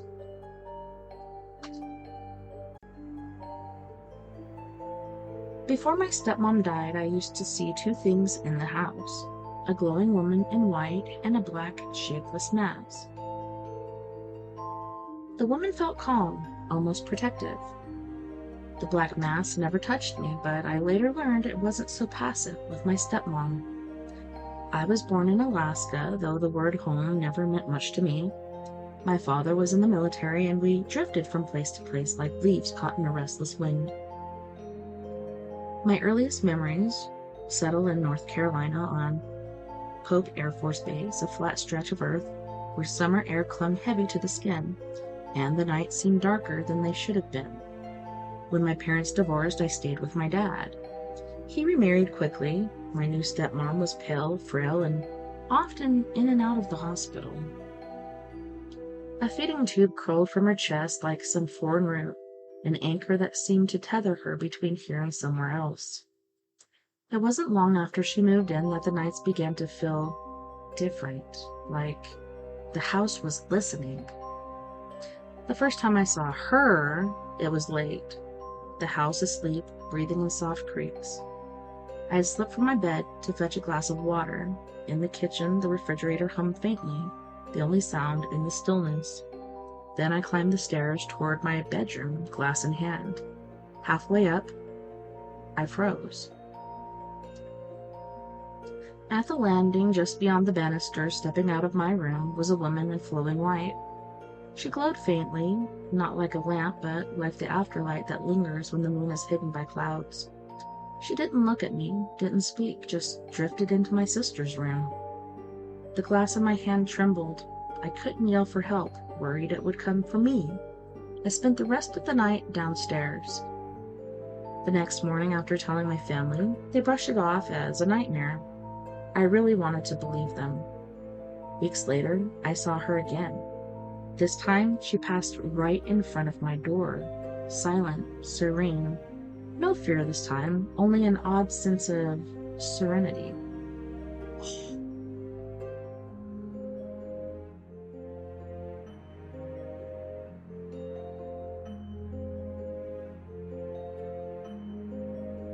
She began appearing ever so often after that until we moved to Texas. For months in the new house, nothing happened. Then one night I woke up with an unshakable feeling that I was being watched. It wasn't the lady in white. It was a tall black figure, darker than the dark around it, edges shifting like smoke, but somehow solid. It was the kind of shadow that somehow felt heavier than the darkness around it. It didn't move, didn't speak, just stood there, heavy enough to make the air thick. Eventually, it slipped away. From then on, the nights alternated. Sometimes the lady in white, sometimes the shadow, sometimes nothing, but never both. When my stepmom's health declined, the visits from the shadow grew more frequent. It lingered in doorways, sometimes it stayed in the corner of my room, still impatient. I didn't know then what it was capable of. She died when I was 8. After that, they were both gone. Years later, as an adult, I brought up these experiences with my sister. She went quiet, then admitted she'd seen them too, in Texas and in North Carolina. She'd been told to keep it to herself so I wouldn't be scared. And then she confirmed something for me that made my skin crawl. The shadow never came when the lady in white was around. When I finally confronted my dad, to my surprise, he didn't deny it. He said both figures had been around my stepmom long before they married. And he told me something that I never saw for myself. How the black mass would throw her against walls, press her into the bed, even struck her with invisible force and hard enough to leave marks. I've always believed the lady in white was a guardian, a quiet shield between my stepmom and the dark thing that haunted her. She was a calming presence in the storm, a flicker of light pushing back the shadows. But sometimes, late at night, when everything was still, I couldn't shake the feeling that the shadow was patient, waiting, lurking just beyond the edge of that fragile protection. It was like a dark force with a claim on her that no guardian could fully serve or sever. I wonder now if that black entity was more than just a presence in the house, if it somehow fed on her suffering, if it tightened its grip as her body grew weaker. Maybe in the end, it was not illness alone that took her from us. Maybe that shadow played a part, a silent, merciless predator waiting for its moment to strike. My sister still lives in that Texas house. She says it's been quiet ever since. Maybe it went with her stepmom to the other side. This glitch in the Matrix is by Lunar/88. The night we saw an old man outside and the guest who never arrived. Back in 2015, I was 18, just about to finish high school, and decided to visit my mum in western Sydney near the foot of the Blue Mountains for the last school holidays. I brought a friend with me, and one night we were all eating dinner at the table. My mum had her back to the big glass window, looking out over the yard and golf course, with a huge mirror across from her. My friend was sitting across from my mum, and I was at the end of the table between them. At some point, my friend excused herself to go to the bathroom. While she was gone, I caught movement out of the corner of my eye. My stomach sank. I told my mum, "There's someone in the backyard." Right then, my friend walked back in and was standing next to the mirror, and there he was, an old man, probably 85 or older, walking slowly up the side of the house. My mom jumped up and ran outside. We watched through the glass as she got within a few feet of him, trying to talk to him. He didn't respond. The second she reached out like she was going to touch his shoulder, he just vanished into the dark. We were shaken, but it didn't stop there. Around 2:30 a.m. that night, we heard doors opening, high heels clicking down the hall, and the shower running in the master bedroom. We thought it was my mom's brother and his wife. They were flying in from overseas, so we figured they'd arrived while we were asleep. None of us got up to check. The next morning, my mom called my Nana and mentioned how loud they'd been when they arrived. Nana went quiet and said, "What are you talking about? They're not coming until next Saturday." We went into the master bedroom, and it looked like someone had been there. The blankets were messed up. The shower and floor were soaked, and the carpet outside the in-suite was wet. But there was no water running, no leaks, nothing to explain it. Even now, my mom and I still talk about it. I have no idea what we saw that night, but it definitely wasn't just in my head. It's one of the creepiest things I've ever experienced. This glitch in the Matrix is by Pipasavodas. Pipasavodas. At the time, a subway ride felt strange. I'm from Rio, Brazil, and I was on the subway going from Sao Conrado to Jardim Oceanico. For context, anyone who rides the metro here knows that that stretch is long, probably the longest one on Line 4. The distance takes approximately 5 minutes to cover. It was a Sunday, and there were maybe 6 other people in my car. We went into the tunnel, and as usual, it was taking a while. 5 minutes go by, then 10, 15. I started thinking it was weird because by that point we should have been out of the tunnel and riding above ground. That part has an insane ocean view, by the way. I looked back, and this older lady, clearly nervous, said, "Wow, it's taken a while, isn't it?" I agreed. I looked around, and other passengers were already standing, peeking through the doors to try to see something. I decided it was time. So I decided to time it on my phone. Another 5-6 minutes passed. A young woman started to panic. The thing is, the train was flying like crazy fast, but we never arrived. And the feeling in the air wasn't the usual, "Oh great, a delay" kind of annoyance. It was something else, something strange. I remember thinking, Wait, did we die? Is this some kind of limbo or purgatory? Because there's no way. My heart was racing. The girl on the bench started crying. The older man near her pressed the door emergency intercom button, but there was no response at all. Then suddenly, a light at the end of the tunnel. Everyone looked at each other like, what the actual hell just happened? The train pulled into the station, and everyone just started laughing. In my head, I called us the Jokers. I've been through scary stuff before, real-life threatening situations, but nothing, absolutely nothing, has ever matched that feeling. I still can't explain what the hell happened, but I'm pretty sure it was some kind of collective hysteria. I don't know, we shouldn't have been in that tunnel for too long. Or that long, I would expect. Alright, this one is a ghost story by Shut the Fuck Up, Todd. Yeah, Todd. Fully formed figures sitting on my altar. Moved into a new place a few years ago, sunken basement type where the windows are at ground level, and it took me almost a year to find furniture. No car, no furniture delivery. To treat myself, I bought a coffee table. I set up in my dining room as an ancestor altar because I didn't really need a kitchen table. Walked out of my bedroom one night to grab a glass of water, and there was a dude squatting on top of my altar, smoking, dark skin with no hair. Sharply tailored burgundy suit, very calm but serious. I wasn't even scared. It was like I had been expecting him, so I said, "Hello, it's good to see you." And then headlights from the parking lot flooded the room and he vanished. I think about him all the time and often leave out a very special offering just for him. Hey, don't feed the bears, don't feed the ghosts, don't feed egos either. Alright, this is Paranormal by B_8_T_full.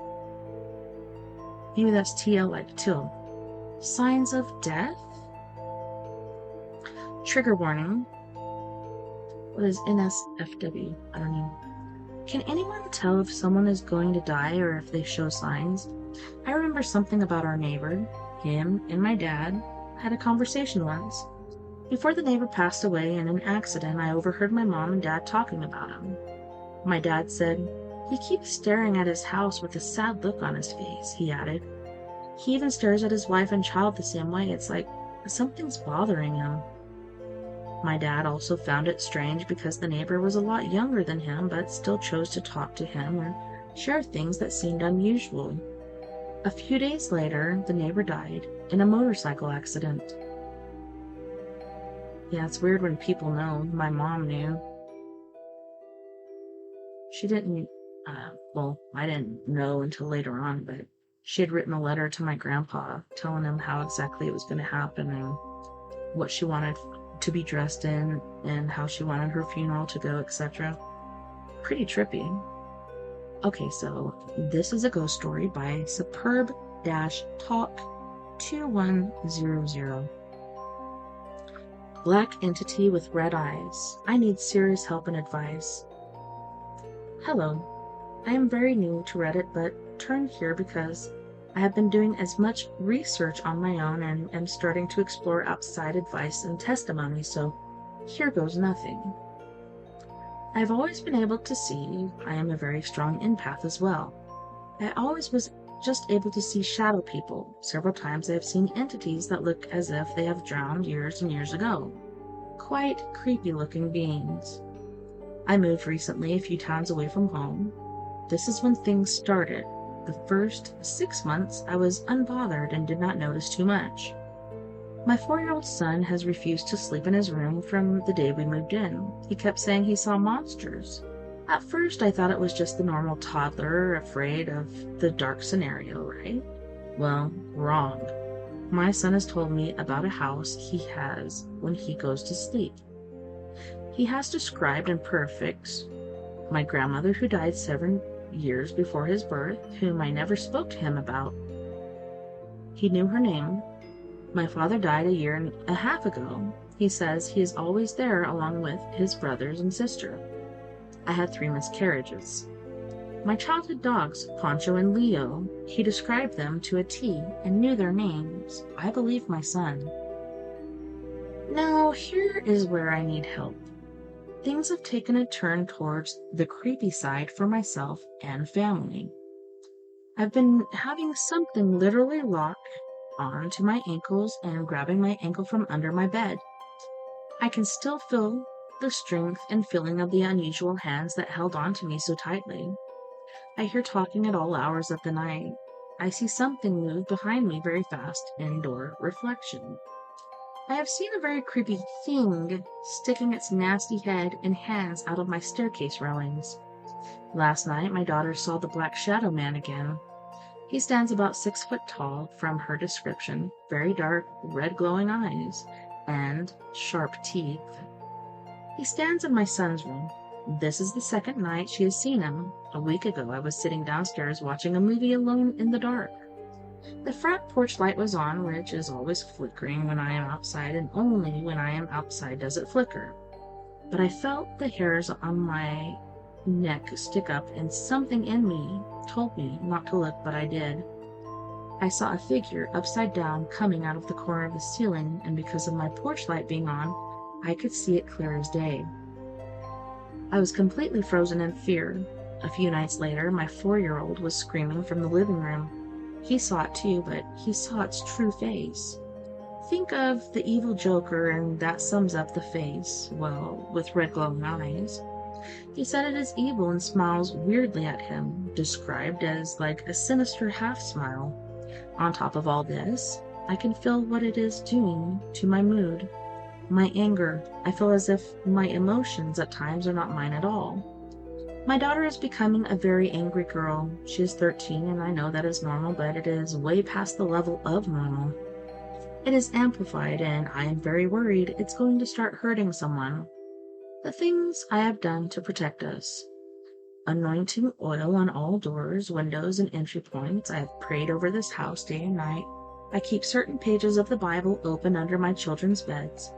I have used spices that help with protection in every room along all corners of the house. Nothing is stopping it. I have called my Catholic church, and they are supposed to be coming in and helping, but just still haven't shown up. I know I have power within me. I may sound crazy on here, and fuck it, I don't care much. I feel the strength inside of me. I have always seen wicked things.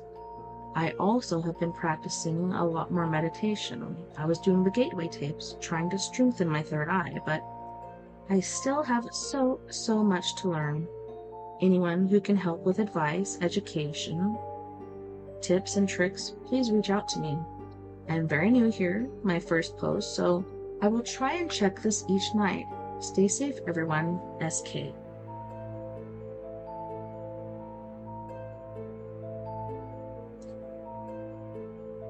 Okay, so this Reddit is No Sleep, and the user is mysterious-cream1206. I found a house in my basement. First off, my house isn't that big. From the outside, you'd see a pretty average-sized 2-story house. It's not the biggest house on the block, but it's where me, my wife, and our dog call home. 2-bedroom, 2-bathroom, and a basement. Occasionally, I'll notice some strange noises coming from the basement, but I usually figure it's just some animal scratching on the walls outside or something. Lately, however, the noises have been getting louder and more frequent. It's gotten to the point where we can't ignore it anymore. Honestly, we don't usually go in the basement that much. It's mostly served as storage for all our crap. Going downstairs, you'd find stacks of boxes, kayaks, old furniture, stuff like that. Tonight, we were sitting in the living room downstairs when we heard a loud thud from down in the basement. We paused the TV and looked at each other. "What the fuck was that?" she asked. "I don't know, maybe something fell over," I responded.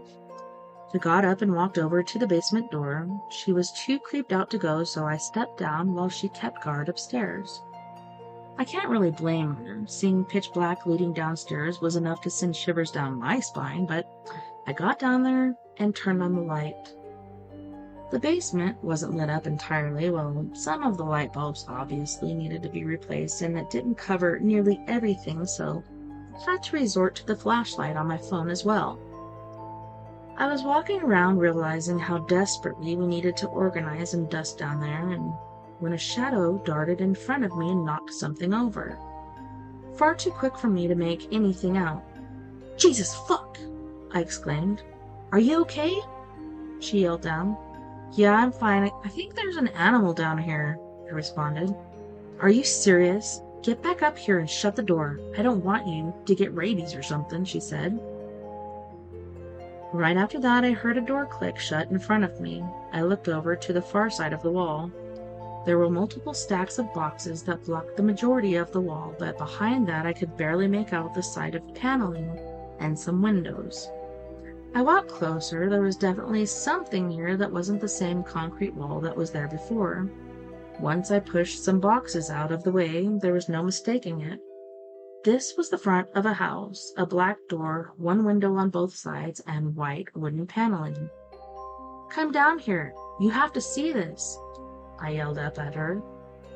We were both standing in front of this new discovery in absolute awe. After some initial shock, we were discussing how something like this could have possibly showed up, when we had never seen it before.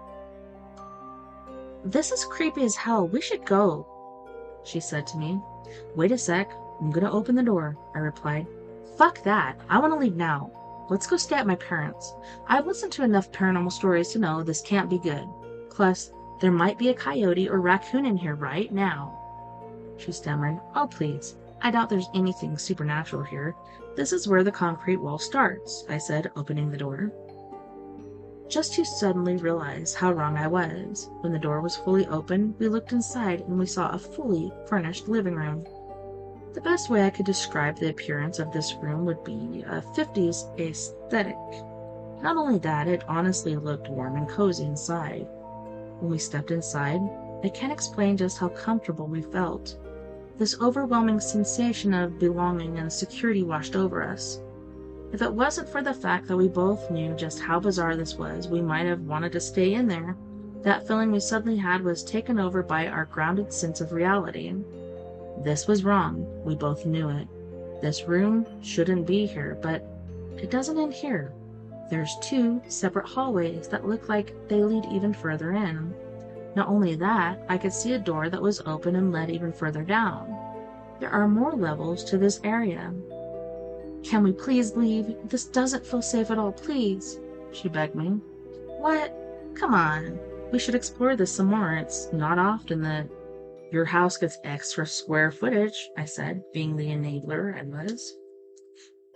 She was reluctant, but I could tell she wanted to look around just as much as me, and we might have too if we didn't hear something coming up from the stairs below. Something was sprinting up towards us, barreling and crashing into the walls as they did. Right at that moment, I didn't want to take any chances with whatever might be lurking down there. I grabbed her arm and we bolted right out of there and ran right upstairs back to our living room.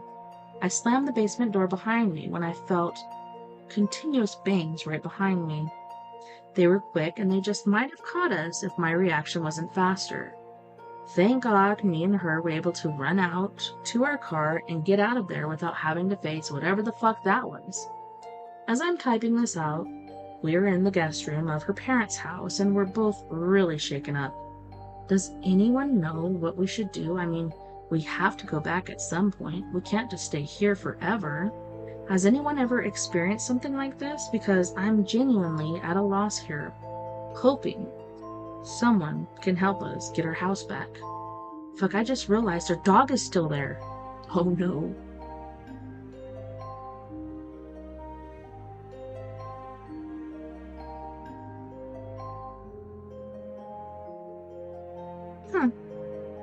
Unexplained. Pure pin marks on toilet that I noticed in the last hour or so. Wife and I don't have any idea. Almost looks like someone took a pink crayon and wrote on the seat but tried to wipe it away. It also looks like fiberglass. It might be particles within the toilet itself, maybe after cleaning it with chemicals so many times. It was worn away. The seats and fibers are now showing. You can get a new seat for really cheap at Walmart. Just get a new one. Really easy to replace. Takes 10 minutes. Sounds exactly like someone who just scribbled on the toilet in pink crayon and tried to wipe it away would say. Someone is hiding in the house. Let's see what it looks like it says.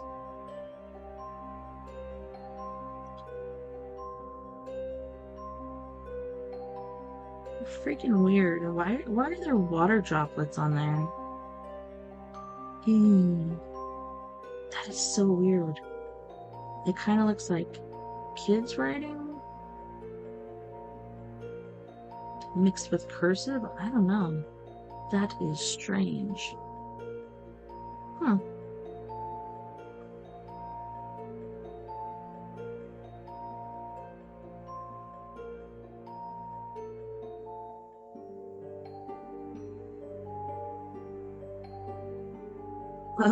Someone was apartment touring and found a plant growing out of the wall. Holy shnikes. I think I would believe it. Okay, this one is from Short Scary Stories, and the user is trash_Tia. My boyfriend keeps barking at me. Honey, I'm home, my boyfriend Milo shouted. I was in the kitchen cutting the veggies when I sliced my finger. Oh shit. Kaya? Milo was behind me. His gaze immediately snapped to my finger, eyes widening. Blood ran freely down my palm. His face twisted, nostrils flaring. He violently shook his head, but I could see his eyes flickering to the blood, lips curling, pupils dilating. It's just a cut, he said with a strained smile, beads of drool seeping from his lips. Just blood. I was already expecting it, always triggered by blood.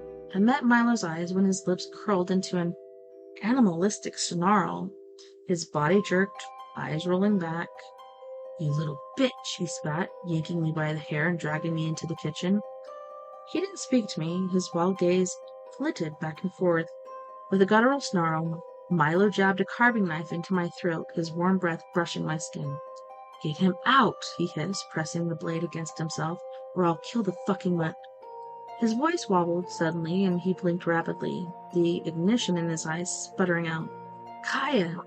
Milo staggered back, his gaze frenzied, terrified. Fuck, I'm so sorry. I bit back the urge to scratch his eyes out. Have you been taking your suppressors? He ducked, avoiding my gaze. I ran out. I hugged him, but even I could feel it. The feral line between us we didn't want to admit still existed. Milo tentatively licked my wound, freezing mid-lick. I'll get a band-aid, he whispered, scurrying off. I met Milo 10 years ago. He was a scrappy pup, scavenging from dumpsters. I was the short-haired calico kitten he accidentally knocked off the lid. After the four-legged revolution, the assimilation of four-leggeds and humans, we met again in college. This time wearing human skin. I felt guilty for taking my owner's space, but she did make me wear that annoying collar. Presently, Milo was sitting on the floor, cross-legged, shackles rising even in his human body. He caught my eye, lips curling into a primal bite. No matter how many suppressors he took, his human would not submit. The human soul was surprisingly strong. There was only one way to eliminate it completely, though it would put the body at risk. Milo had even undergone surgery to strip away the last remnants of human consciousness. Yet the human within him remained stubborn, insisting on holding on. If the boy continued to maintain control, Milo would revert to his original form. I grabbed my boyfriend by the collar, my own nose flaring. His scent made me a former feline squirm. But now, in a human body, I wanted to mark him, to claim him as mine. I tightened my grip, ignoring Milo's yelp. I retrieved my owner's hunting knife from the kitchen drawer. A sculpted scythe would scoop the human right out of him.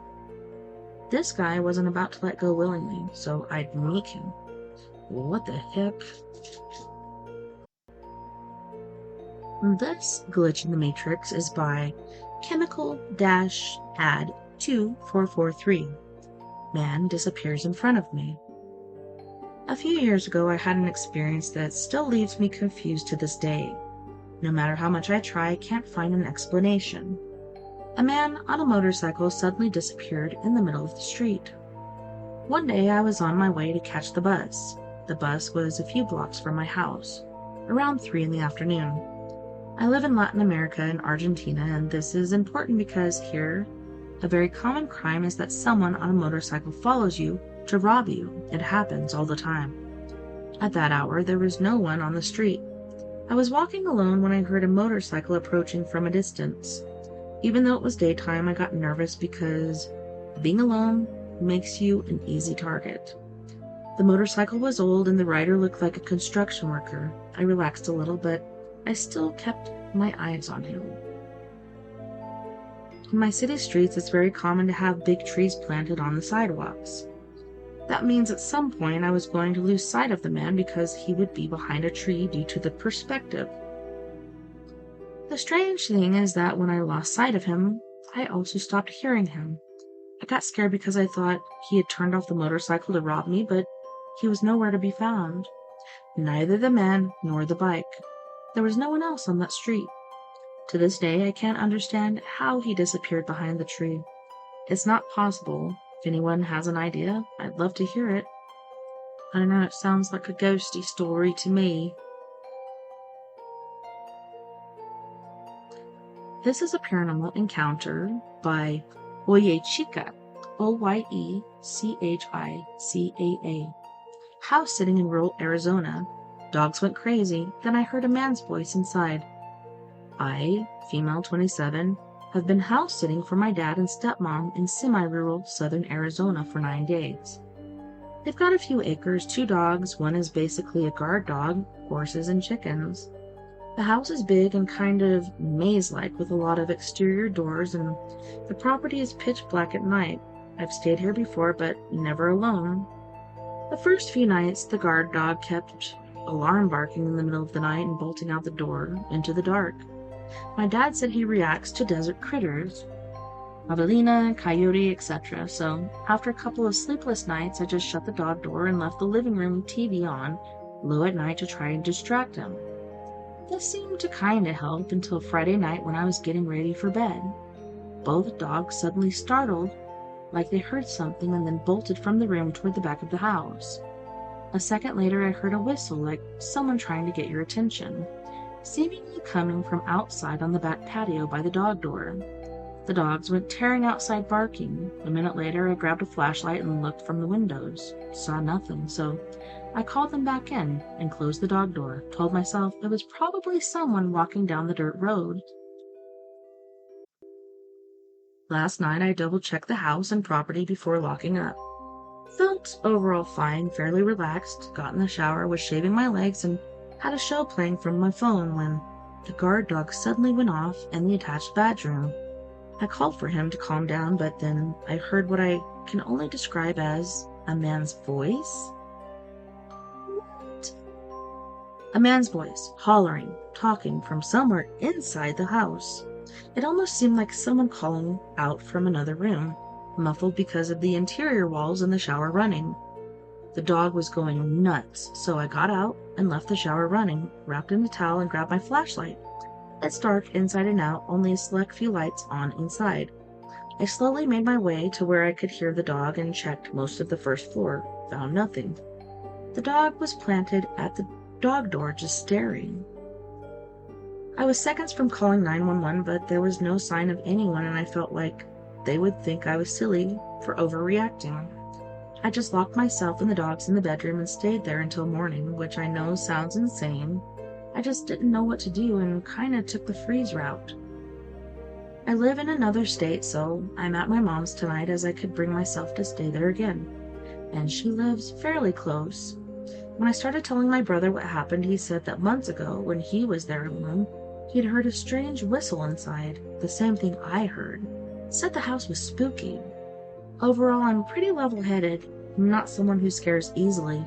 I know how to protect myself and listen to my gut, but this felt so different, and I just can't shake it. Well, on that note, boys and girls, we are going to go to our second music break. On this music break, we have Mr. Jeff Hilliard from the Los Angeles, California area with Abandoned and Good Life featuring Jordy White. And then we have Miss Mia Savage with her band Antidote for Savages with Your Skeleton and Not a Phase. And she hails from the Phoenix area. She comes up here sometimes, but you guys don't go anywhere. We'll be right back after this music break.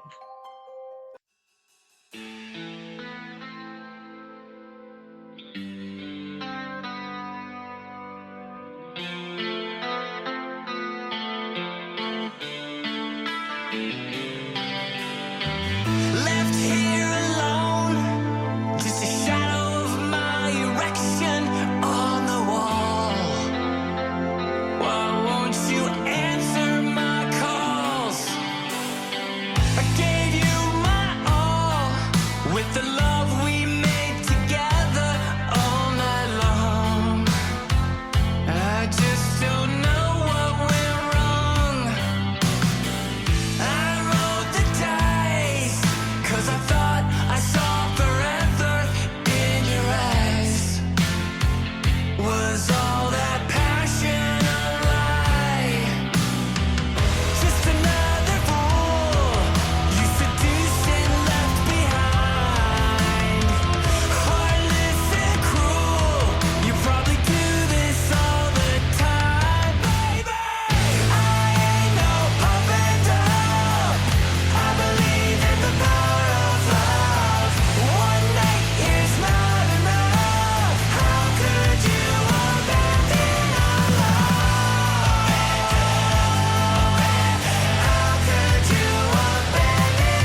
change. Anything will do, man. Oh, God bless. Can I just get your change? I missed the bus. I got these 6 right down. I'm not an animal. Moving like a steak knife. This is the good life. Dancing in the moonlight. I wanna be inside of you. We got plenty to do. Tell the 1:45, and I know you wanna ride my Cadillac. Don't give me no slack. I'll put you flat on your back.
Welcome back, and thanks so much for hanging out with me tonight on We Are Paradox Media's Late Night in the Rockies.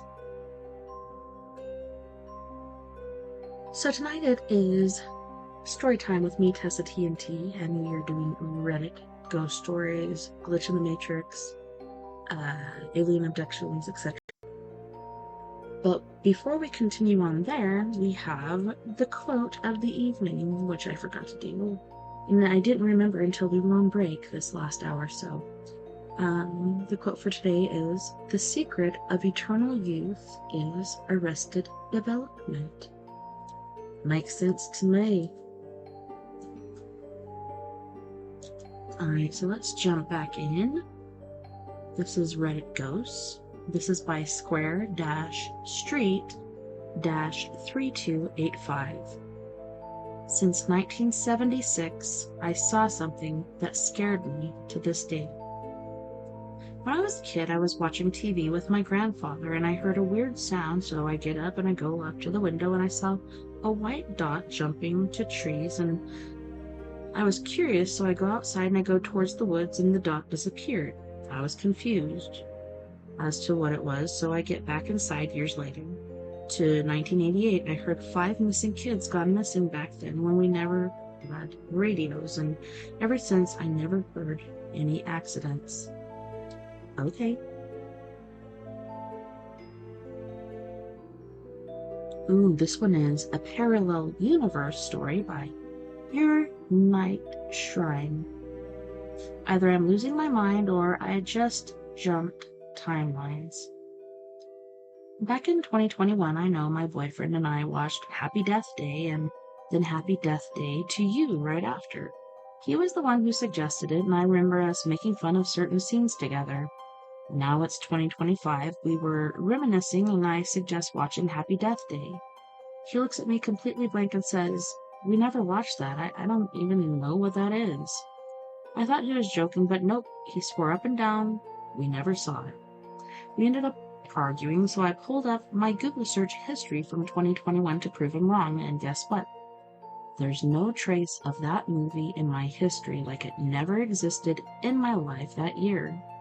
Same thing happened with the Tinker Bell movies. We had watched them many times before. He even made jokes about certain scenes back then. Now, he swears he's never seen them and doesn't even know the storyline. Either my memory is broken, he's gaslighting me without realizing it, or I somehow switched to a slightly different universe where those moments never happened. Has anyone else had memories that used to be shared with someone, but in your current reality, they didn't happen? Yep. Parallel universe, Mandela effect, I don't know what you want to call that. This one is a scary story by Ixgoree, Ixgoree.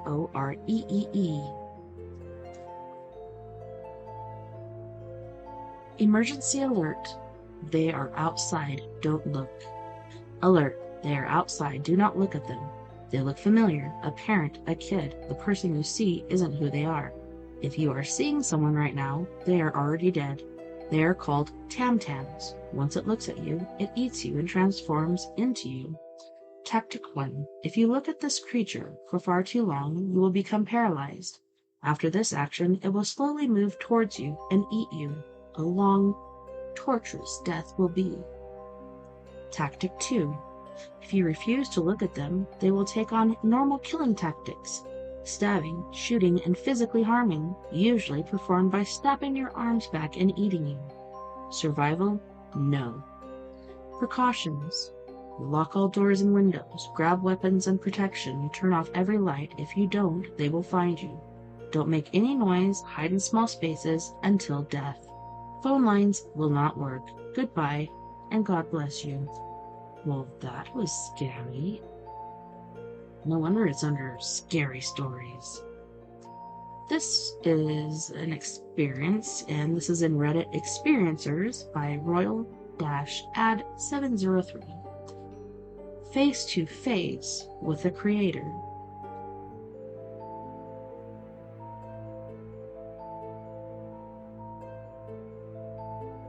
I'm sure the mod will post a disclaimer after this one, but I don't know who this will help, but I hope it helps someone. I was asked to share my story, and this seemed like an okay place to do it. 4/4/2020. Saturday night as I remember it. I was in my neighbor's backyard drinking my second beer of the night. Nothing too crazy. I didn't feel right, and I felt I needed to catch my breath all of a sudden.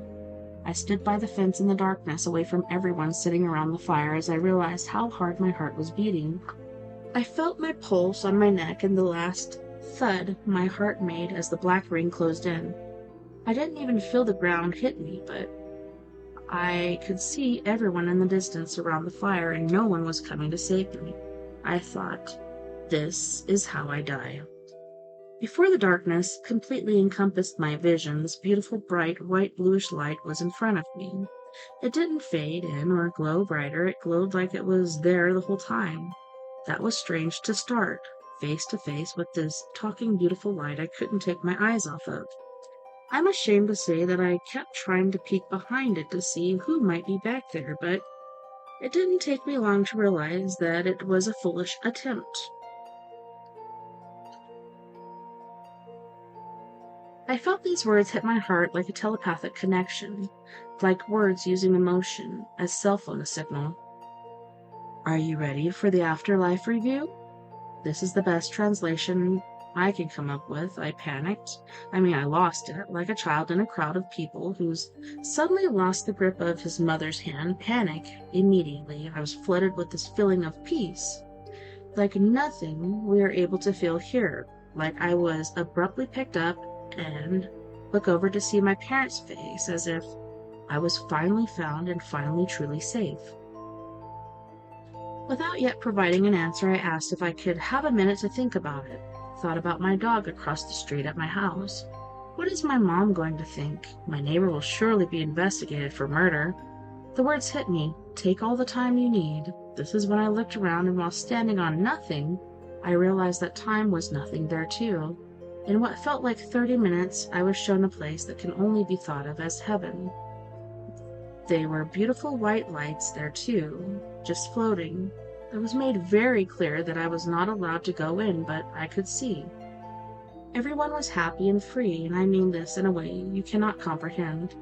No need for food, no need for water, just pure bliss.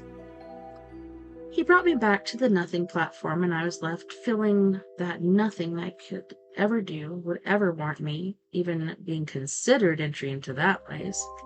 I had to do something with my life, something more. I'll never be Mother Teresa. I realize that there's nothing I can do to justify getting in there. I asked if he would let me come back. I came to covered in mud and sweat, muscles locked up completely. Rigor mortis had its grip on me. My neighbor was shoving graham crackers in my face, thinking I was drunk, when I had never been more sober. I was still trying to process that somehow I had this knowledge, like if every blade of grass had a name, he would know them all. Or every blade of grass does have a name and he knows them all. To me, it makes no difference. That is a love I didn't know was possible, regardless of what terrible things happen on this earth.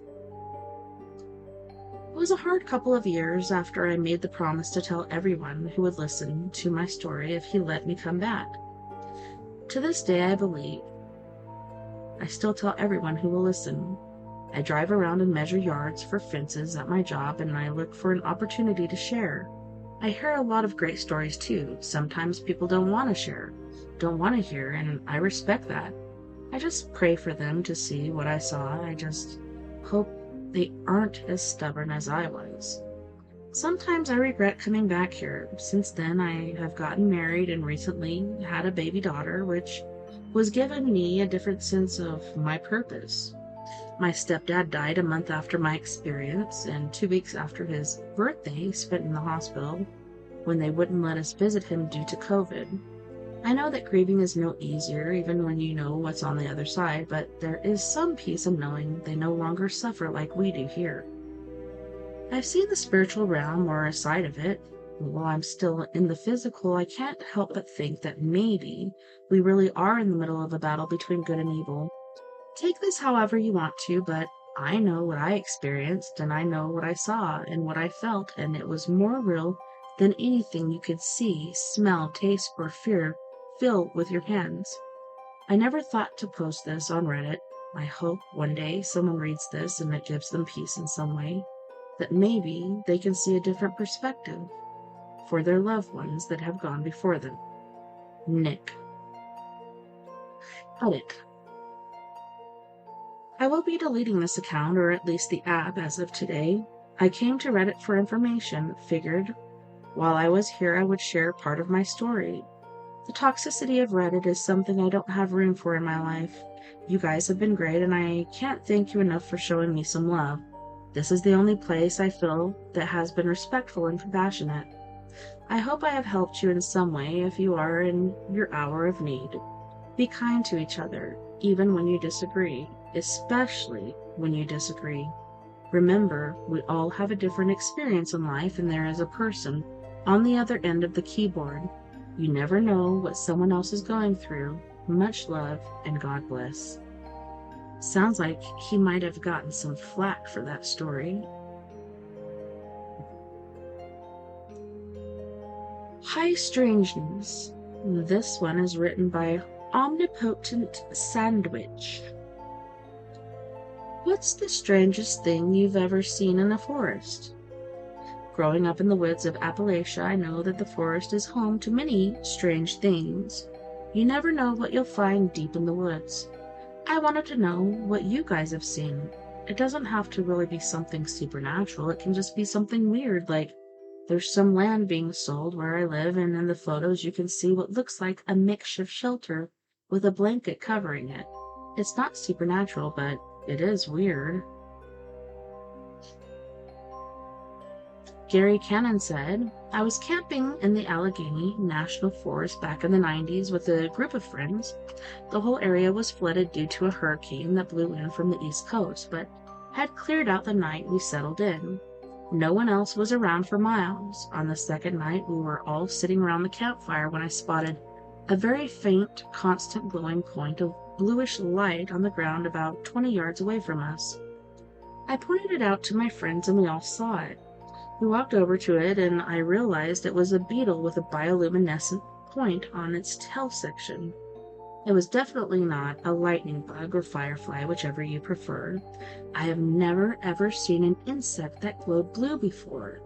My friends basically just said, "Cool," and went back to the firing.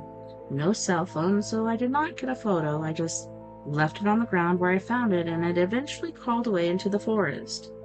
Didn't really think too much more about it until later.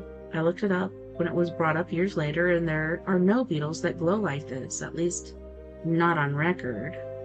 I still think that I discovered a rare type of insect that had never been seen before. Edit. Looks like this comment is getting some attention. For greater clarity, this occurred in Pennsylvania approximately 30 years ago, and it was pitch black out, so some details may be fuzzy, but from what I remember, the beetle never flew. It was all black. At least it appeared that way under a flashlight, and was a little over half an inch in length. It looked like a regular ground beetle, not like a firefly, like beetle or click beetle or anything similar. The glowing part was blue and with no green at all, and it was not on the end of its tail but on the top back of its tail section, so like almost in the middle of its back but more towards the tail end. The blue glow wasn't necessarily bright, but we could see it from a bit of a distance, and it never stopped glowing until it crawled away and disappeared into the underbrush. My one friend that I still talk to remembers it the same way. The other friends I've lost contact with.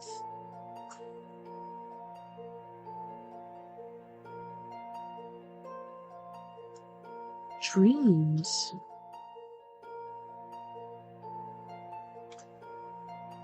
Almost astral projected by accident, got stopped by a super loud voice.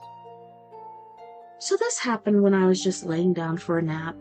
I closed my eyes and within like 30 to 40 seconds I started drifting into this super vivid dream.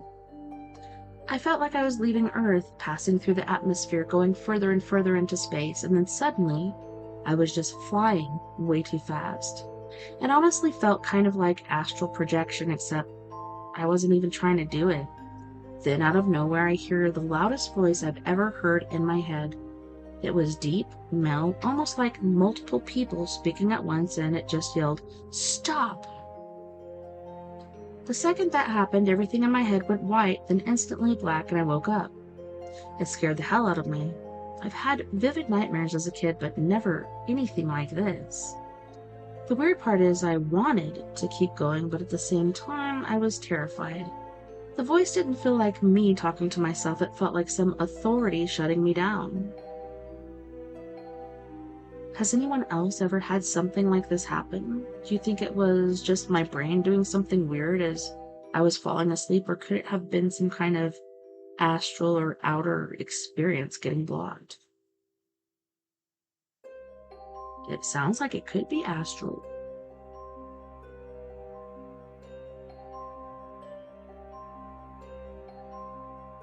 No sleep. The user that wrote this is Horror Junkie 123. My friends and I went urban exploring in an abandoned hospital. We made a disturbing discovery. I stared up at the entrance to the old hospital, drinking in its features. Cracks spiderwebbed along the bricks and vines had claimed most of the exterior. It was an oddity against the encroaching forests, a relic of long space and time since past. It felt wrong for it to be there, out of place, which only worked to pique my interest even further. "Well, are we going to stand here all day, or are we checking this sucker out?" Kyle asked, lightly slapping me on the back. "Well, let's go. Don't want to lose too much daylight," Maddie interjected, tugging my arm. "As you wish. Ladies first," I replied, extending a hand to the door. Maddie rewarded me with a glare. The interior of the hospital was in an even worse state than the outside. Lights had been smashed out, graffiti coated the walls, and pink insulation hung from the ceiling above. As an avid urbex enthusiast, I was reveling in it. Something about being in a place that humans didn't belong always sent a rush of exhilaration surging through my veins. I lived for the thrill. But after what happened that day, my passion for urban exploring has been snuffed out. We were taking photos of abandoned medical equipment when Kyle brought it up. "Hey guys," he spoke in a whisper despite the fact that we were alone. "Yeah?" I replied, sensing the tremor in his voice. "Does it feel like we're being followed? I don't know. It might just be me, but something tells me that we're not the only ones here." "Stop, you're trying to prank me, and it's not going to work this time. How gullible do you think I am?" Maddie retorted, crossing her arms. "Maddie, I promise, I'm not joking." Her expression faltered when she realized the severity of Kyle's tone. "You're really not, Jake? Is he being serious?" I sighed when Maddie got freaked out. It wasn't a good time for anyone. Things had been going smoothly up until that point, and I didn't want to ruin a good thing. "Tell you what, Kyle, if we check out a couple more rooms and your sixth sense is still going haywire, we can leave. Sound good?" Despite their nods of approval, I could feel the shift in the atmosphere. The tension was thicker, solid, as if I could reach out and touch it. Knowing what I know now, I wish we would have left the moment Kyle said something. We continued our search with no further protest from either party. We photographed our findings in silence, that pervasive unease still omnipresent. I kept trying to find something to say, but I couldn't arrange the words properly in my head. After a while, it was Maddie who broke the silence. "So, who's down to find the morgue?" she said as a devilish grin inched across her lips. Kyle and I shot each other a glance. Neither of us wanted to go, but we didn't really have a choice. If we refused, Maddie would call us cowards until the day we died. "Sure, let's do it," Kyle said. He tried to sound confident, but he and I both knew the truth. "All right, but after that, we're leaving." My friends each nodded, and with that we set off to find the hospital's morgue. It only took us about 10 minutes as we walked. I tried to discern if I could feel the eyes watching our every move like Kyle had described. At one point, I thought I did feel it, an intense, overwhelming sensation that we weren't alone. I found myself throwing glances behind us every so often, but I didn't voice my concerns, a decision that I regret to this day. Before I knew it, I found myself descending the stairs to the basement. Our flashlight beams danced along the staircase as we went, shedding light into the inky depths below. Once we reached the bottom, there was a long hallway with a set of double doors at the end. "Spooky, isn't it?" Maddie whispered as we continued. "Yeah, it feels ominous," I said as a shiver rippled through me. The air was colder down there, lending to the creepy ambience.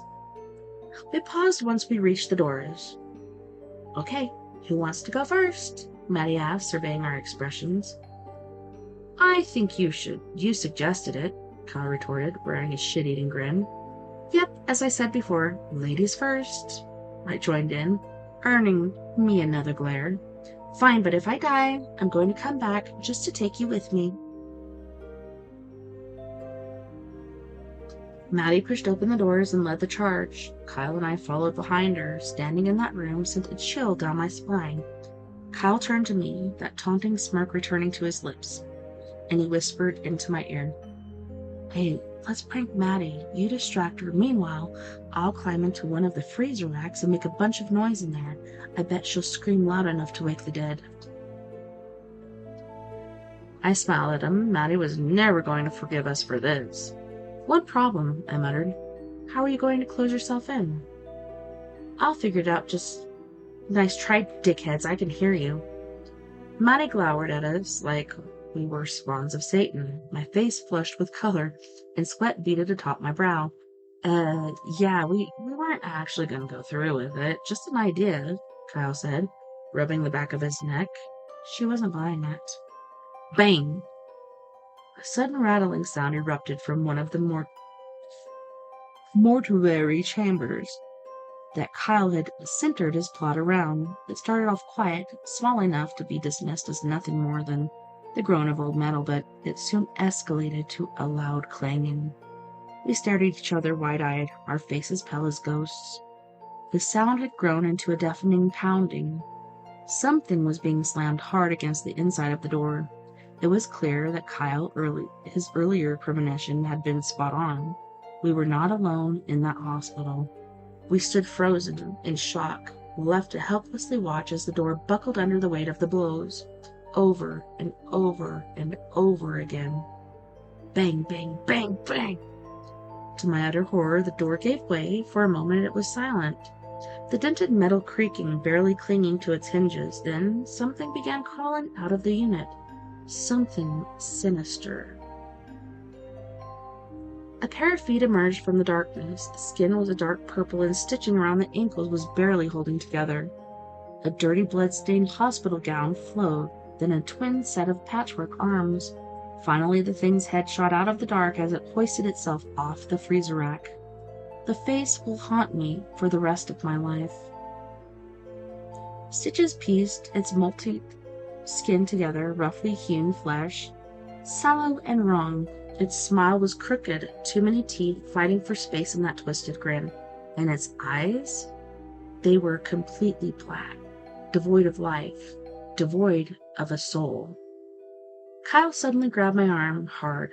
He ran without a word, Maddie in tow. That gave me the resolve I needed to follow them. The three of us bolted down the hallway, desperate to get away from whatever we had awoken. My heart jackhammered in my chest as I realized that we were being chased. The sound of bare feet slapping against the tile fueled my legs to work harder than they ever had before. Once we reached the stairs, I bounded up them, 3 at a time, bolting for the exit the second I reached the top. The thing had been gaining on us in the basement, but once we reached the main landing, I couldn't hear those wet, awkward clops pursuing us any longer. Even so, I didn't let that stop me. I kept running, never once looking back until I burst out the front doors, unlocked my car, and threw myself into the driver's seat. Only then did I allow myself to catch my breath. A second later, Kyle threw open the passenger side door, dove in, and slammed down the lock. He turned to me, his face pale and soaked in sweat. Still trying to catch his breath, he managed to croak out the words that still haunt me to this day. "Jake, where's Maddie?" My heart plummeted into my chest. She wasn't there. "We should go back?" I asked, a cold dread blanketed me at the thought. The two of us sat there staring out the windshield, praying that somehow our friend would explode out of those doors and join us, but that didn't happen. We sat there for longer than I'd like to admit, completely silent, desperately grasping for a solution. Eventually, we called the cops. The police searched the entire hospital and combed the surrounding woods, but they didn't find any trace of Maddie or the man who had chased us. Aside from the text agreeing to meet that day, there was no evidence that Maddie had even been there in the first place. It was as if she simply poofed out of existence. But Kyle and I knew what really happened. We had abandoned her down there with that monstrosity. We'd put our own safety over hers. We were the reason that she was missing, and we had to live with that. Kyle and I drifted apart in the weeks that followed. Maddie still hadn't been found, and I think the weight of what we'd been through was too heavy for us to come to terms with. When I'd look at Kyle, the crushing reminder of what we'd done, or more aptly, what we'd failed to do, would come flooding back. It eventually reached the point where we would only sporadically check in on one another. That is, until he sent me a strange text one afternoon. "Hey man, I need to talk to you. Not over the phone, face to face. Meet me by the pond in the park at 8 tonight." The message caught me off guard. Whatever it was that Kyle needed to tell me, it sounded urgent. As I would come to find out, it was. I found Kyle sitting on a park bench by the pond. It wasn't completely dark yet, but the sun was dipping below the horizon, and as I claimed my spot beside him, I noted that he was staring off into the distance. His hair was disheveled, and it appeared as if he hadn't slept in days. "Kyle, are you okay? You look like you've been through the ringer." He turned to me, his bloodshot eyes connected with mine. "Jake, I'm not okay. I don't think I'll ever be okay again, man. I can't take it." He was getting choked up, and tears began to well in the corners of his eyes. "No, you can't think like that, dude. Like, everything's going to be alright. If this is about Maddie, she'll..." Kyle turned to me. The stone-cold look in his gaze deterred me from finishing my sentence. "You haven't been seeing her, have you? So it's only me? Fuck. I'm screwed, man. It's over. She's going to come for me. Then she'll use me to get you in..." I grabbed Kyle's shoulders and shook him. He was raving like a lunatic, an asylum patient off his meds. "Snap out of it, man. Like, what are you rambling about? Seeing Maddie? What does that mean?" Kyle looked at me with a cold stare. His wild hair fluttered in the wind as an ominous breeze swept through. "This is going to sound insane, but Maddie has been visiting me, or what's left of her. Her mouth is stitched shut, her hair is soaked in blood, and now she's wearing one of those hospital gowns. It got her. She's not alive anymore, Jake. That thing from the hospital is using her to get to me. And once it does, you'll be next." I couldn't formulate a response. I stared at him, mouth agape, turning over his words in my mind. Could what he had just told me even be possible? "That's it. That's all I needed to tell you, well, I guess I wanted to say goodbye. I doubt I'll make it much longer, Jake. I'm so scared." Tears openly streamed down his face, and my first instinct was to pull him into a hug. He sobbed while I tried to console him, failing to subdue the tremors that racked his frame. "Look, it's going to work out. Trust me. You are not going to die. I'll think of a way out of this." We both knew that my words were hollow, yet it felt better than saying nothing at all. Kyle pulled away and wiped his eyes, that foreign look from when I'd seen him returning to his face. "Jake, I really hope you're right, for both our sakes." I called Kyle's mom that night and voiced my concerns. Her son was spiraling, and whether it was due to some entity gunning for his soul or some kind of vivid hallucination, I was determined to get him some help. But my efforts were all in vain. Kyle's body was found 2 days later. He'd eaten a slug from a 12-gauge. The neighbors claimed that they heard screaming, hysterical wails like Kyle was trying to get away from someone or something, and then they reported hearing multiple gunshots, followed by an unnerving silence. No one saw anyone enter or exit the home, leaving all of the witnesses perplexed. The news painted him like a man with a rampant mental condition, a loon who let his untreated delusions frighten him into making the worst decision possible. But I know that what Kyle saw was real, because lately I've been seeing her too. She appeared for the first time the night that Kyle died, standing below a street lamp across from my window. His description of her had been deadly accurate. Maddie's eyes were stitched shut and her arms hung limply by her sides. Her hair glistened with something dark, and the hospital gown she wore had yellow stains blotched across the front. But her smile, there was something sinister behind it, something evil pulling the strings, and I'm afraid that I'm going to find out what that thing is firsthand. 3 days have passed since then. I've started seeing Kyle too. The two of them have been moving progressively closer with each passing day. Last night, they were in my room. They just stared at me, smirking, taunting me. Maddie with her unseeing eyes and grin with too many teeth, and Kyle with that, what was left of his reconstructed face, flesh and bone melded together to form something vaguely human. Now I realized they came to deliver a message. My doomsday clock is ticking down, and I only have a few hours left, because when I awoke this morning, splattered across my bedroom wall in a deep crimson were the words, "Tonight, your soul belongs to me." Ooh, that was creepy. This is an alien abduction by TV Jin Jin.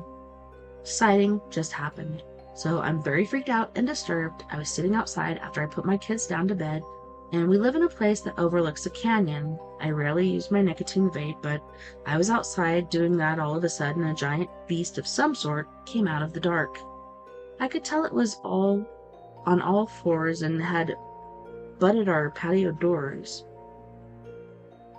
I literally went into fight or flight and looked at my phone and just said to myself, "Flashlight, flashlight, flashlight," and I pointed it towards the thing, and it made it retract. But then I noticed and looked, and there were red eyes behind it, like there were others, and they were not deterred or anything, just sitting at the fence line.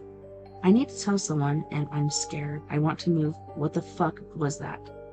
Update. I spent over an hour combing through our Ring footage, and there is literally nothing. You could see me shine my phone light and then run inside. I feel like crying. There is not even an animal. My family is trying to convince me it was a deer, but then there should be a deer on camera, or at least something.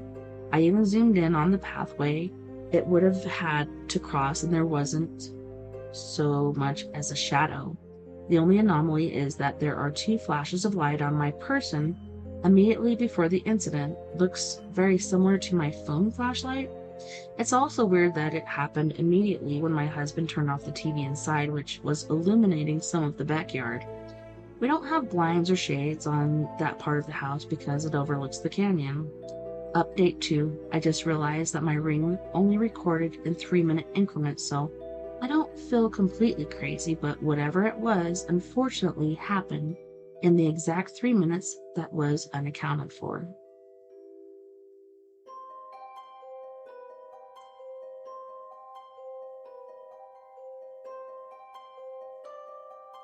Alien abduction. This is by Timothy Paul 1991. Gray alien in my home. So I live on the coastline in Western Cape of South Africa. It's a town called Betty's Bay and is the longest town in the world. The other night I awoke to a figure just outside the bedroom door. This took place time 7th of August 2025, location Ferraria Road, Betty's Bay. This creature looked about my wife's height, perhaps slightly shorter, maybe 5 foot or so. It had a large head and very pronounced shoulders, with what looked like smallish spikes on the back of the shoulders.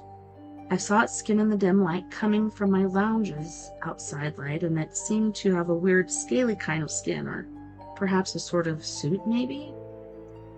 This creature had quite a buff chest, but looked weird, like it was stuck in a slight hunch. Anyway, it said nothing and stood dead still. It wasn't facing me directly, just slightly off center, with its head looking in the direction of the other occupants in our bed. My wife, an 18-month-old.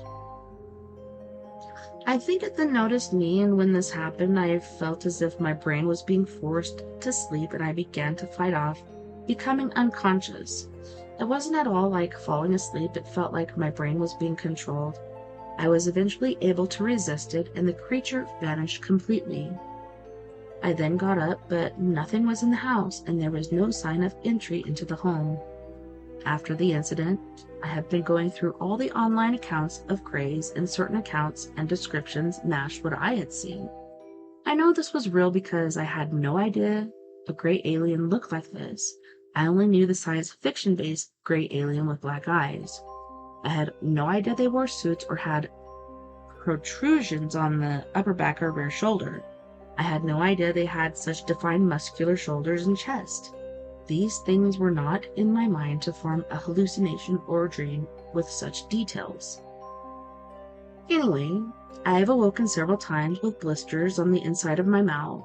The research I've now done tells me that these things have a liquid diet that needs higher carbohydrates and certain minerals, and I'm afraid these things might be potentially harmful to my baby or wife, and I'm afraid because I have this idea that they consume human blood due to the nutrient contents of our blood. This is the only conclusion I can draw because what are they eating? There aren't any animals or food sources where I stay. There are only people. Now, I've had ideas of attacking this thing should it return, either to kill it or capture it for information, as I'm fearful it's harming us or something. However, from what I've read now, it seems they are fairly dangerous. What the fuck do I do? I don't know, man. Sounds scary to me. Unexplained. This is by Huffing Lavender. Huffing Lavender. Incoherent guy at a cafe somehow channeled my friend's dead son. My husband's best friend died from a hit and run on his motorcycle 3 years ago. His friends were all very close to his mother, who is older and frail. We still take care of and hang out with her often. 2 months after he died, I was getting lunch with her at a little cafe downtown. We got a table, but you have to order at the front. When we went up to the counter, an Iggy Pop-looking guy was sitting at the bar mumbling to himself. We paid him no mind and went to place our order. He suddenly mumbled louder, interrupting us and handing the cashier money. We waited patiently, avoiding eye contact, and went to pay for our order, but the cashier said that the guy just paid for our meal.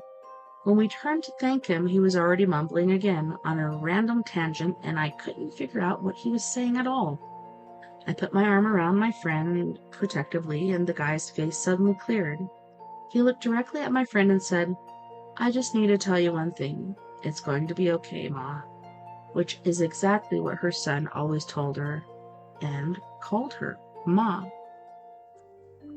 I was shocked and asked him, "Wait, what did you just say? Hold on. Why did you say that?" But he was already looking away, resting his head on his hand, partially covering his mouth, eyes shuttered and mumbling again. My friend tried to thank him again, but he wasn't paying attention, so I guided her back to our table. I think about this experience often. Was he like a radio who was somehow tuned into our friend's frequency suddenly? We never saw that guy again. Well, that's odd.